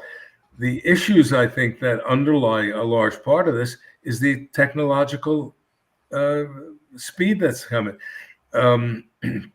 Toffler talked about future shock and how things would change and change more rapidly. And, that's just part of the human existence. That's where we are. A lot of this stuff, I think, is noise. Human beings are still human beings. I'm fascinated by the sense of oppression that our younger men have gotten. And it's something, which I can see, but have a difficult time relating to.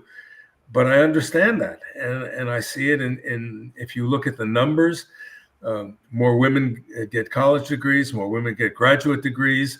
All the programs are and frankly, it hadn't made them any happier. And so, I'm an old guy, and I look at this stuff and say, maybe all of this change isn't the best thing in the world for everybody, and we got to slow down a little bit and take our time. That's a great point. So once again, if anyone needed to leave, feel free to.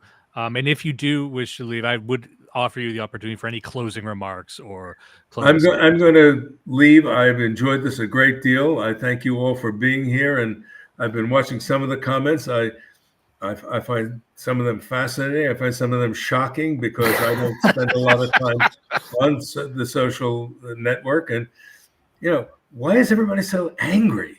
I don't get it. So Anyway. true, Herb. A great point. Thanks again. And I appreciate being with all of you, and I appreciate the evening. Thanks so much. Thank you so much for taking Have a the good time, night. sir. Have Have a great good evening. night. Take care. Thanks for coming. All right, so I got some LOLs in the chat. That's a good question. Why are we so angry? I actually do think that might have started with millennials and also maybe Gen X as well, because everyone's complaining there's no love for Gen X. And you're right. There is no love for Gen X, and there won't be. Not here. Not Yeah, in my... millennials were promised epic bacon, and instead they got like fake meats. that's what it is. I guess we'll even it out a little bit. I also am going to have to get going here, though. I appreciate the invitation, and I enjoyed the discussion a lot. So thank you for having me, and I'm glad that there were some comments that we're enjoying, and I'm glad too for the haters and losers who were maybe upset by some of the discussion. So let me just say there were not nearly as many haters as I was anticipating for this stream. So that's good. I think Yeah. usually I reject the idea of conversation in a political sphere, which is not to say that we don't want political conversation, but I'm sure everyone knows that there's a whole subgenre of political content, which is all about bringing people together and having conversations, which is ultimately about very unimportant subjects.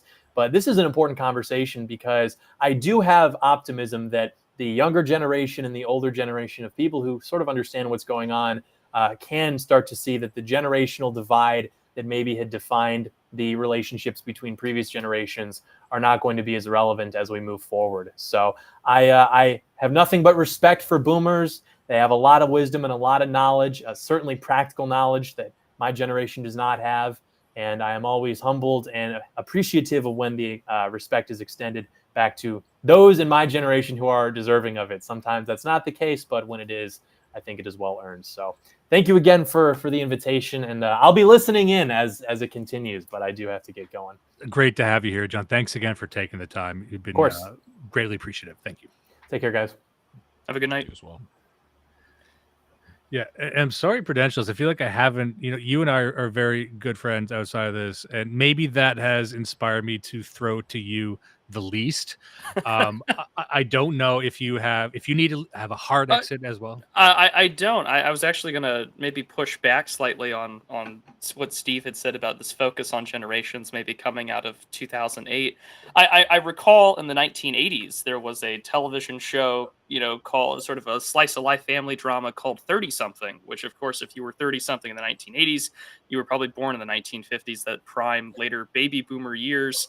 And I can't help but think to myself that if that's the case, we've kind of always had this focus on generations. And I know that Tom Brokaw is the one that really popularizes the term the greatest generation, but you write for the market and you write because you want someone to call you that. And I feel like the greatest generation didn't mind being called the greatest generation because they wanted to be called that. I mean, if you're part of the thing that emerged out of the Great Depression and wins World War II, you kind of want a title for yourself, as Bob Whitaker might have remarked. But I think we've always, as Americans, been uniquely interested in generations because, especially in the 20th century onward, each generation, I think, isn't so much defined by when the years they were born with, but especially for younger people, and I think Alaric can definitely back me up on this, it's with the technology you grew up with. I see a lot of memes and imagery and graphics being brought up saying, well, you're part of this generation if you were raised on this operating system or with this video game console or with this president. And I think that, despite our focuses on the very real issues of immigration and this coalition, I think that there's this sort of side tangent to it where technology and what you were raised with makes a big part of your generation. I mean, your mention of the TV show 30-something reminds me of my one reform suggestion that, of course, will never, ever catch on, which is that instead of coming up with these generations that are some number like 16 to 19 years long, but they're not quite the same length, and then different marketing consultants compete to come up with catchy names like, oh, Generation Alpha or something. Why don't we just call people 1940s babies, 1950s babies, 1960s babies by their birth dates, and then we have a 10-year-long decade, and we can see that, yeah, it's arbitrary because obviously it's going to roll over into the next one. But yeah, I can do the arithmetic in my head. If you're a 1980s baby, you're going to be probably in your 40s to late 30s today. Did I get that right? I shouldn't have promised I could do it in my head on the fly. But anyway, that's my suggestion. But of course, we have this giant investment in generational titles that basically only marketing consultants have ever quite memorized. Well, that's a good point. And we've talked about this on our show, and not to get too esoteric, but this is something Marshall McLuhan talked about. And I know Brood's perking up right now. But we talked about how sort of post-industrial revolution, time took on a different meaning as sort of a container of value, and these sort of demarcations between the generations. We put up walls to allocate, like, this era of time represents a certain amount of value. But one thing you're noticing, especially with younger generations, is that we're starting to shrink that. So like people have mentioned here, a generation is typically 20 years. But when you talk to millennials, you even heard it in this chat. It's like, oh, I'm a high millennial. I'm kind of a zillennial. I go over into the Zoomer side a little bit. So we're already starting to like break these down into smaller and smaller segments of time, probably accelerated by technology. You know, my wife is 5 years younger than me, which is actually a big fucking deal when it comes to technological progress, like social media. Our relationship with social media is actually pretty different. She's a woman, so it's already pretty different anyway. But like me being able to remember 9/11 in a different way than her, I think represents something there. And so we're actually shortening the generations in a sense. What do you guys think about that? I think the 1946 to 64 baby boom generation that set the template for everything else is too long. We have enough memory of, all the social events that I think if we talk about 1940s babies versus 1950s, I pointed out that there's 4 presidents that were born in the 1940s. We've got a so-called greatest generation individual as president right now, bizarrely enough. Oh shit, yeah. We'll have a 1946 guy is the next president. There were certain advantages that people born in the 40s had that there weren't very many people born in the 30s, so they got good jobs pretty young. And then people born in the 50s and the early 60s were kind of at the tail end of this huge mass of young people. And, there was a lot of competition to move up in the world for them. So, even in things like that, I think talking about 1940s, 50s, 60s kids make more sense, plus the ease of calculation. Sean Weiland made a good point here. He says the kids these days don't even remember chat roulette. Hey, try Chatterbait, old man. Alaric, what do you think about all this? I'm actually thinking on a bigger historical scale here. The Industrial Revolution point is definitely notable, but I don't think you really start seeing generations crystallize until post-World War II. Now, you have notions of it before that. It was already on its way to happening. Like the 1920s, for example, had a defining ethos and aesthetic. You can, like today, but even 40 years ago, you could have a 1920s party and people know what that means. There's a definite vision of it via created media products. Namely, nowadays it's like The Great Gatsby. But again, there was a defined vision and feel for a decade. Yeah, F. Scott Fitzgerald and Evelyn Waugh kind of exploited the notion that they were 20s writers when they started out, and that was very rare before then. So at the elite level, you're having people starting after the Great War to start just defining themselves as a generation, as a cohort, and people generally didn't think about that too much before about 100 years ago. Yeah, that's definitely true. And my second thought would be that post World War II is when you really see, and I think this is where it crystallizes. You see the marketing invention of the category of teenager. Right. You That's see, interesting. like young person, not quite adult, not quite child existing, rather than child, come of age, adult. Obviously, those categories have been broadening for quite some time, but you really see an explosion of it in the 50s into the 60s, I would say. I Yeah, might be wrong on this, but that's my no, feeling. I think that's quite right. I mean, like my late mother-in-law in 1945, when she was 15, put on her bobby socks and went to downtown Chicago to see Frank Sinatra during his the bobby soxer craze, do one of 9 shows in a day. And there's only after that point, you start seeing that kind of thing over and over again.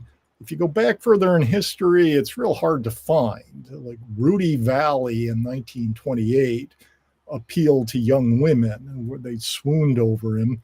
And that's about as far back as we can go to the teen idol singer and so forth. And basically, people didn't think about teenagers much at all as any sort of separate class until basically the marketers got there in the post-war era. Yeah, I think you can pin it with the Who's "My Generation." Yeah. That's interesting. That's a really cohesive look at that, the sort of view that didn't exist 20, 30 Yeah. years before. Well, you know what's interesting, and Alaric, you might have some thoughts on this, but in our space, especially in the vitalist sphere, there's a lot of talk about youth and the vitality of youth. And I think when people hear youth, because they're raised in the current zeitgeist, they just think teenager. But when youth was spoken of throughout history, go back a few centuries, was the conceptualization of youth different than just teenager as this segmented identity? Well, I wrote a piece about, like, a very short thing about this recently.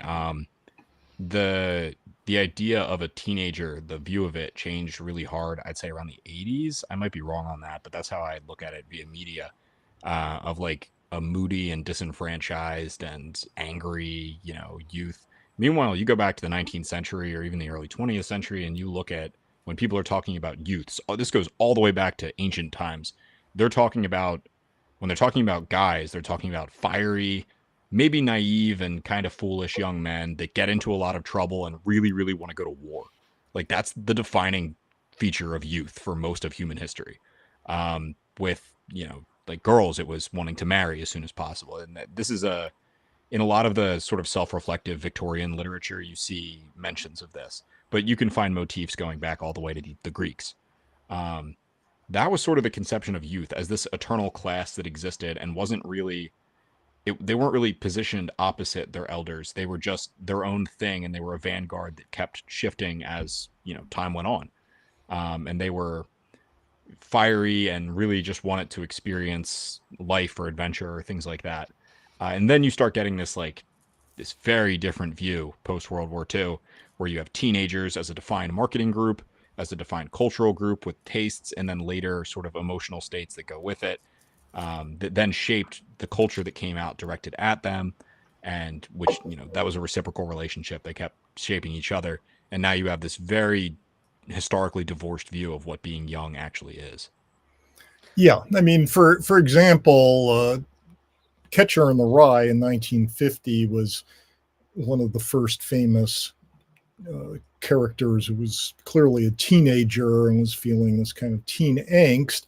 But if you also, when I read it as a teenager in the 70s, I was struck by how Holden Caulfield thinks that that what he wants to do is go hang out in bars with 35-year-olds and basically dress like a 35-year-old and pass for somebody who's older and so forth. And that after the the great teen revolution of, say, the 1960s, that just seemed very alien. So yeah, the modern teenager, definitely emerges after World War II, and it's really quite a different thing than the Western world had ever seen much of before. And I feel like there's a lot of unfair hatred aimed at marketers in this stream. Well, I was a marketing researcher, which is like a marketer, but we're not actually really good at coming up with catchy stuff. Oh no, I work in marketing, and it's Our kind job of is to measure it, what the marketers do. yeah, you're the numbers guys. I'm the guy who goes into a room drunk and says, what if the burger had a vagina? Has that been tried yet? And it turns out it has, but not this big. Now that Herb's gone, we can really have some fun. I was keeping a lot of these horrible sentences to myself because I didn't want to offend his sensibilities. Now you're going to get a double-barreled shotgun of the worst things you've ever heard. We've got a lot of really good comments here. I'll start talking about Skibbity Toilet. I mean, you know what? What's funny? Can I just say this? I think people have been unfairly maligning Zoomers because they will look at the Skibbity Toilet meme. To me, it's a bit of a try-hard Reddit-y meme, but whatever. They look at that and say, "Oh, the youth is lost. Look at this. It's just random. It's nonsense." And then if you think back to the stuff millennials were laughing at, it was still just random. Like it was Family Guy. It was, oh, what if the baby was a serial killer and talked British? Like we would kind of invented random humor. But then you think back to, what the fuck was Kids in the Hall and Monty Python and everything too. So I don't think that Skibbity Toilet is as damning as people are treating Conveniently it. sweeping the YouTube poop and random montage sound clips out under the carpet there. I appreciate that, Dimes. There's a whole generation of people who were raised on that. Look, my generation was raised on Dragon Ball Z clips set to Linkin Park music. And I hate to say it, I still kind of think that's cool. So we don't really have a leg to stand on, millennials. And that I can just hear the Gen X's in the audience cheering, this is me throwing myself under the bus for you burnouts. Well, just everyone who saw the end of Transformers in 2007 with What I've Done while Shia LaBeouf makes out with Megan Fox on a car. I feel like that kind of defined a generation for some moviegoers. But that was the meme that defined America for a generation. It sure did. While the global war on terror was right at its peak, so to speak, that you had that was the kind of thing that you could have. I think the unfair shade thrown at marketers, I think sometimes is totally deserved, just because I work with a lot of marketing people in my own job, and they're very eager to be the guy that coins the next big phrase. But I mean, that's the kind of ambition that you want someone in marketing to have, is to be the one that tells the world to sing and have a Coca-Cola while they're at it, no matter what they're doing. And I think it's good stuff to have. Well, it is interesting how the teenagers, what they did was they identified that as an economic class. And so, even more nefariously, and we can cop to this, it's technically illegal to market towards children. But have you ever seen a cereal commercial? Of course, they find a way to do it. So kind of targeting immature audiences, and I would say teenagers are an immature audience, targeting them not only for financial exploitation, but also revolutionary exploitation. I mean, that's a deep issue if you want to go there, but saying, once it was believed that the youth would take over the country, now it's being blasted at them by Pepsi and Microsoft. These are my old millennial references, by the way. Can you tell I'm old as shit? Anyway, but they're being told they must be revolutionary. They need to be revolutionary. In fact, that is the only acceptable identity to have. And I think there's an interesting social phenomena where you've created this biomass that is in search for a revolution. I think that overlaps with the Bowling Alone reference we made earlier, which is that these kids, like, they're still looking for unity, they're still looking for some kind of collective, but they're doing it online and they're trying to project that to the rest of the world. They can only think internationally, and I'm not sure I see that changing anytime soon.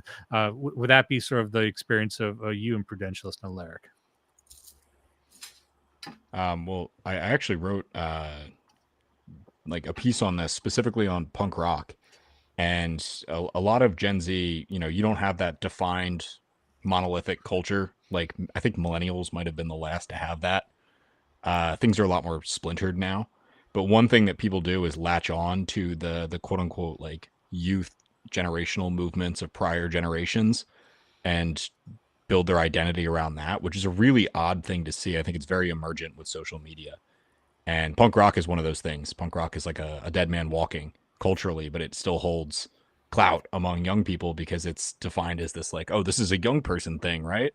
Um, and it's just interesting to see things like that. There's tons of those that you could just, examine. That's just one I happen to have experience with. So the media side of things and the subculture formation is very interesting. Well, and Mr. Saylor, I think this is a great time to ask you this because you have just been on a book tour promoting your book, Noticing, released by Passage Press. And you were speaking about meeting all of the young fans, and you were kind of surprised at the age range of your fans. If you'd like to speak to that a little bit. Yeah, I mean, I probably shouldn't admit this as an ex-marketing researcher, but I actually don't do any marketing research on my own audience. So I sort of assumed, because I'm 65, that most people who read me are 50 to 80, and over the years, my audience will diminish basically by dropping dead of old age. But then I went on this book tour, and probably the average age was like 32 or something like that. It was showing up for my events. So I guess I've got younger fans. A lot of people attribute it to the Red Scare podcast, which I finally listened to, and that was very amusing. And then I did a podcast with them. But I don't really know. It was a pleasant surprise, but I can't really explain the dynamics of it that well. Well, you got a lot of young fans watching right now, and I believe Prudential. So, like my experience was reading your writing, and some of the older Gen X's, like Jim Goad, would be an example. Being a fan of V Dare and all these places many years ago, I think there is a surprising, maybe not surprising, but there is an interest from younger people to read these accounts and appraisals of how America used to be and people who lived through it, like yourself, because so much in our generation is speculative. And I think, and I'm not sure if I truly believe this, but let's just say I do for now.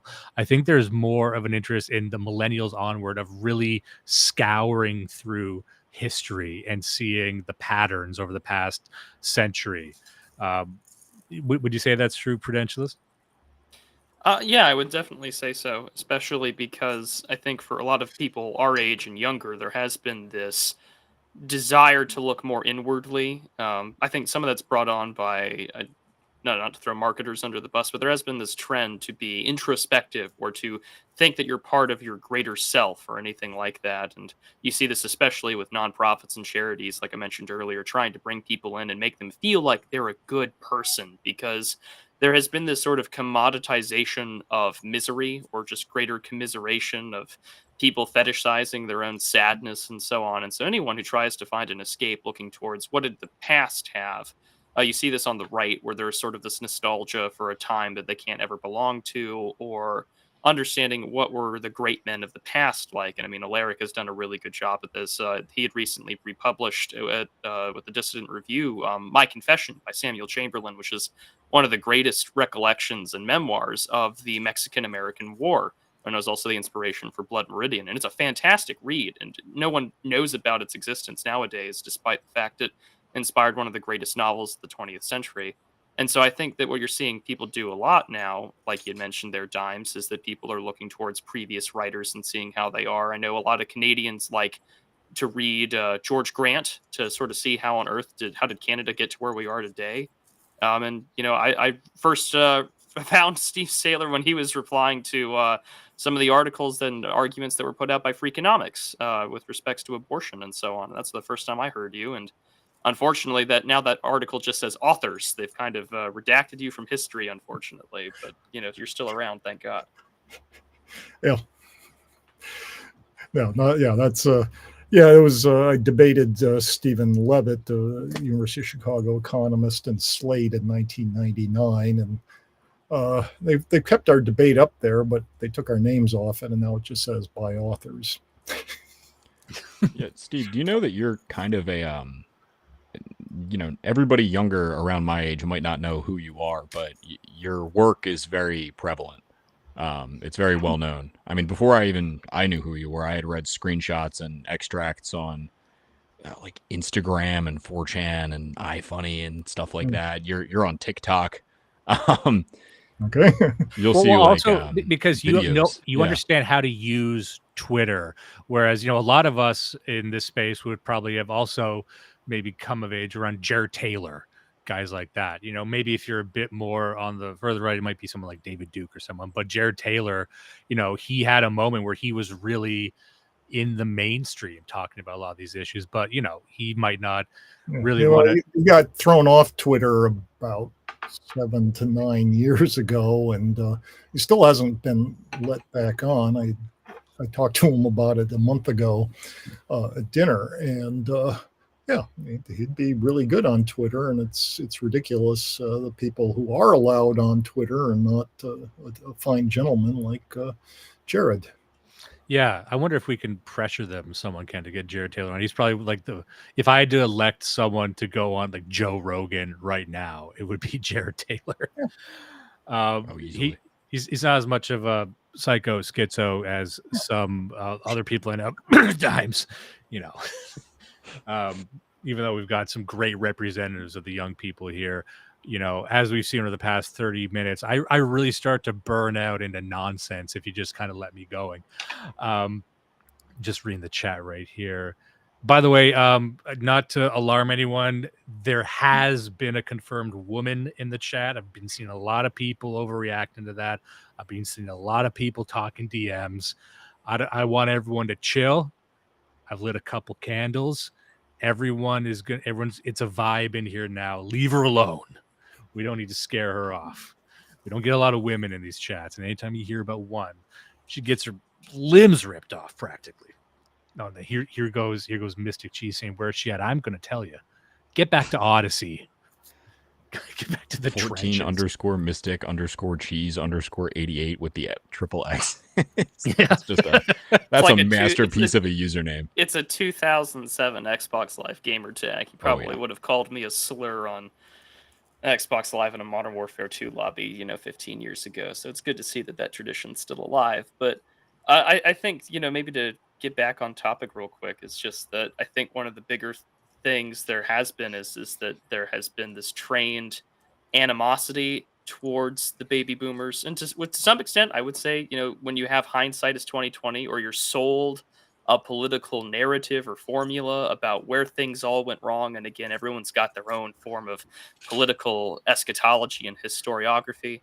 That, especially after, say, the financial crisis in 2008, people, like you said, Dimes, they're going to yell at people who are mishandling the housing market or so on, in the same way that people will probably blame us for ruining crypto. And I wonder, how much of that can we fairly put on towards the baby boomers? Because I feel as if people will accept intergenerational conflict and hatred very easily without perhaps doing the reading or research themselves. I mean, a lot of people do like to blame the baby boomers, but how much of the structural changes that transformed America were instituted by people who were older than the baby boomers? Let's not forget the generations of them born in the 1940s, 50s, and very early 60s, followed by, the changes that came were instituted by those born prior to them. The Supreme Court justices that were ruling on all sorts of things, such as like Wickard v. Filburn or other cases that have sort of laid down the framework for our America's sort of, lack of a better term, sort of like race communism, as some like to call it, were all instituted by people older than them. And I mean, there were multiple political generations of baby boomers, whether it be like Sam Francis or Bob Whitaker, or others who worked in the so-called New Right for the Reagan Revolution. Some of them were boomers, some of them were older. I think that it's very easy to just slap a label on a generation or a group of people, and then to hand wave the nuance or anything like that. And it makes it very easy for us to just shoot at each other across the generational trench lines and not figure out the root cause of some of these problems. Yeah, and this is where I come from on the whole issue, which is that we have so many other enemies, opponents, maybe even oppressors, that it seems, not to get conspiratorial, if there was some kind of psyop, a highly effective one would be to turn people of a similar ethno-religious background, or even people within their own families, against each other, seeing each other as the primary enemy. Young men seeing their own grandparents, their own great grandparents as the primary drivers of their oppression. And it just seems like a failed opportunity. It seems like energy displaced into a place it shouldn't be. And I think we do all the other good work we could do a disservice if we don't try and resolve that and concentrate, as we've discussed in this stream, in other areas. And once again, that's the reason I wanted to broker this discussion. And I think that's why, someone like Steve or someone like Herb is so important, because they represent similar, but as we've seen, somewhat different ideas of what America is capable of. And these are just two representations of the people you will meet when you go out and engage in these conversations with them. And I think you should. I would hate for people to hear this conversation and think that it's a lost cause, and that that it's not worth doing, because I actually do think it's probably the only thing worth doing. And I do think it needs to be done on a one-to-one level. And that's kind of why I was pushing the civic groups and the in real life socialization, because boomers, they don't like really coming on live streams that much. We got lucky tonight, but a lot of them just don't like social media that much, especially post COVID, where everyone wants a Zoom meeting and now no one wants a Zoom meeting. So you almost have to meet them where they are. That's my opinion. Sorry, Steve, I think you were about to say something. Yeah. I mean, I would just in turn say that, that people my age have to be made aware that complaining about kids these days, since that kind of thing, is just a stereotype that you're cranky and old, and try to be sympathetic to your own children and grandchildren. They've got issues you didn't have to deal with, and we can help each other out. We don't have to put each other down constantly. Oh, we got one paid chat here. Is Steve coming to the Old Glory Club conference from Bolero 390? I wish, but perhaps next time. I don't know. We would love to have Steve come and have you speak at one of these. So we'll talk sometime later. We'd love to have that happen today. All right. Now that essentially wraps up all the talking points that I had. Believe we covered most of the super chats. Let me just check on Odyssey. I think I missed a couple here. We had Milk Trucker saying very interesting. Thank you. I don't have the Odyssey chats piped in here like I do the YouTube chat, so I'm just reading them off right now. We have one here from Darby, who spent $25. I just really wanted to read this. He had said, fantastic conversation. I'm not sure we need the government to back off. What we need is for government or local organizations to be staffed by people with our values and mercilessly drive out the libtards. Clear them out. That's pretty much what the other side has been doing for 60 years. Thank you very much for that, Darby. I believe that covers the super chats on Odyssey right now.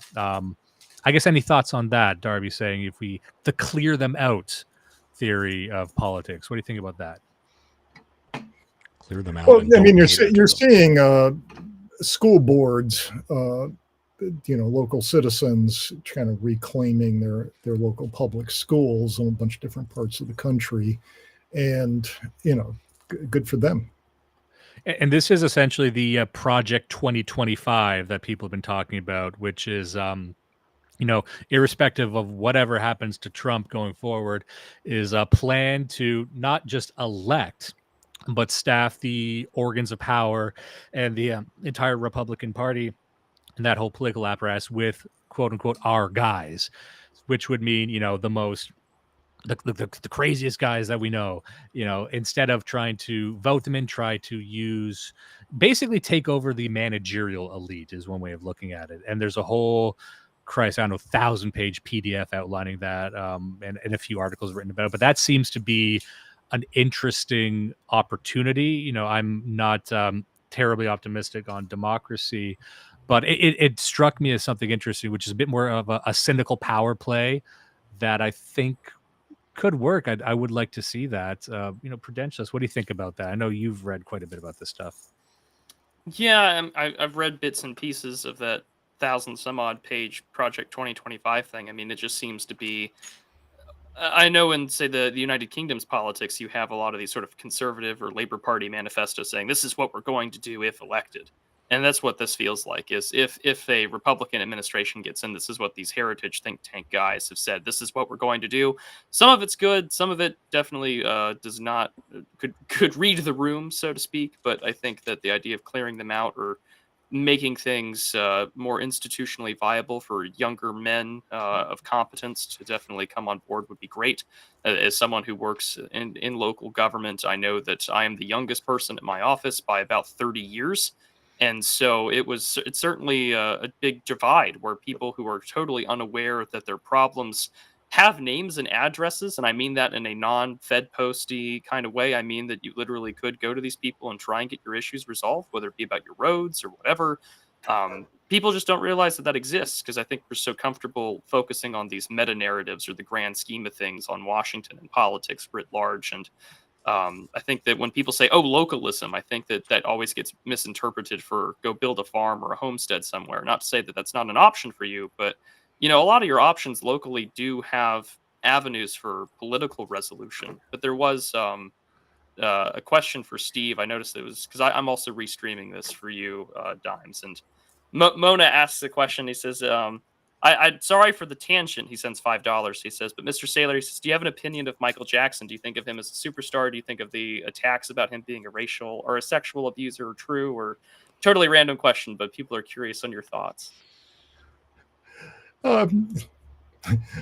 He was an amazing talent. I suppose the scandals were true.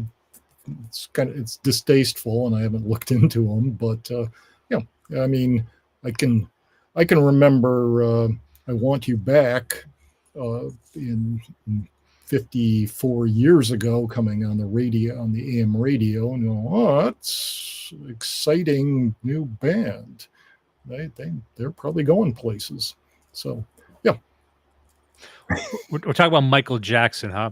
So I think the entire issue was buttoned up by the great Cat Williams during his bid when he had said, I like bitches. So in my house, I have things that bitches like. Now, if I have an amusement park in my house, and really you start to say, oh yeah, why does this grown man have so many water slides and teddy bears and childlike things? You know what I mean? I think that's a fair take to have on that. What do you think, Prudentialist? What do you think about Michael Jackson? For someone who kind of grew up as a kid hearing all the rumors of him being an abuser or someone who was a little too friendly with kids, I think that a lot of people who are brought into stardom when they're very young children are oftentimes incredibly traumatized and or abused. And so I think that this was someone who had a lot of arrested development kind of issues. Yeah. And I think that probably played a much larger role. I mean, this was a man who deeply wanted his privacy. So, I mean, when all these sort of scandals brought out in court, I mean, you're talking about wanting to expose photos of him to the world, nude medical analysis of Michael Jackson. I mean, he would do anything to keep that private. So I think that certainly he would want to be keeping that, private. So I think, he's probably much more misaligned and slandered than anything. And I kind of take the razor fist perspective that he's probably more innocent than he is guilty. I mean, yeah, I'm not a big fan of making children into stars at incredibly early ages. I wouldn't mind. Something I think what's been going on is that we used to have a lot of baby chimpanzees used in entertainment, like Bedtime for Bonzo with Ronald Reagan, which is a pretty interesting movie, by the way. But now Yeah, we don't do that as much. It's considered kind of not a good thing to capture baby chimps in Africa and then bring them to America, and then when they turn 8, they're not cute anymore. They're ugly and scary, and they live another 50 years. It's just a disaster. So, how do they make entertainment? Well, they do a lot of CGI these days. Maybe in the future we could stop using really young child actors and stop making them into stars and just have CGI the way the Bart Simpson is voiced by a middle-aged lady. I think that might be healthier for child talents like that. Let them grow up kind of normal out of the spotlight. Well, Alaric, what do you think about Michael Jackson? Apparently, my take was the unpopular take. I don't know. I've never dug into Michael Jackson to any significant degree. I mean, he's got a couple of good songs. Besides that, very strange figure that's the most I can glean from it, just because I haven't really dug into it. Just a strange guy, for sure. Yeah, I got one for you. Why would a good guy record a song like Bad? He says it all in black and white right there, guys. I mean, what the fuck? That's pretty funny. Yeah, well, don't act surprised.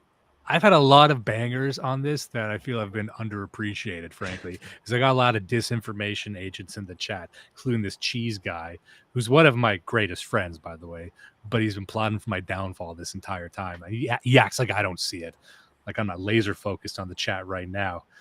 Jacob, in the chat, and there have been some pretty funny things in there from just good jokes to just wild misunderstandings of the words people are using. Oh, look, good point, Eric. He's a smooth criminal. I mean, these guys, they like to sign their work. All right. We've been going for over 2 hours now. I think I need to head out soon. And I wanted to just wrap up this stream. I've had a phenomenal time. And I'm wondering if anyone who's reigning would like to just plug anything that they've got going on here or any closing remarks on the issue. We've kind of had closing remarks over the past little while, but including myself. But if you have any plugs or any closing thoughts. Well, I'll plug my book, Noticing. It's an anthology of my best stuff going back the last 30 years.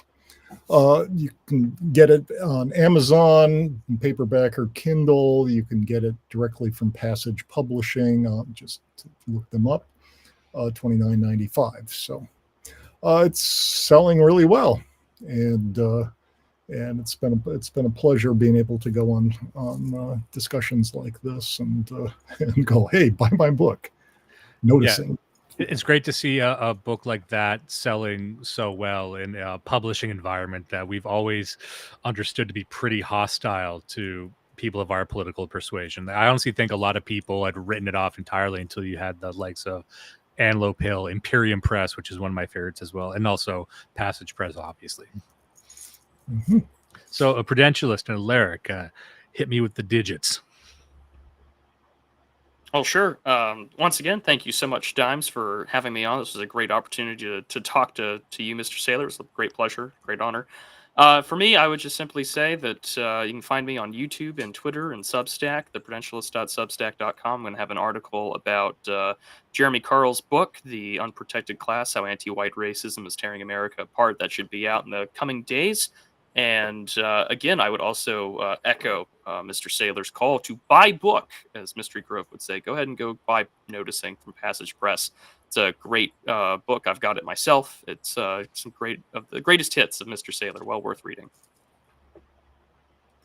Yeah, I will second that.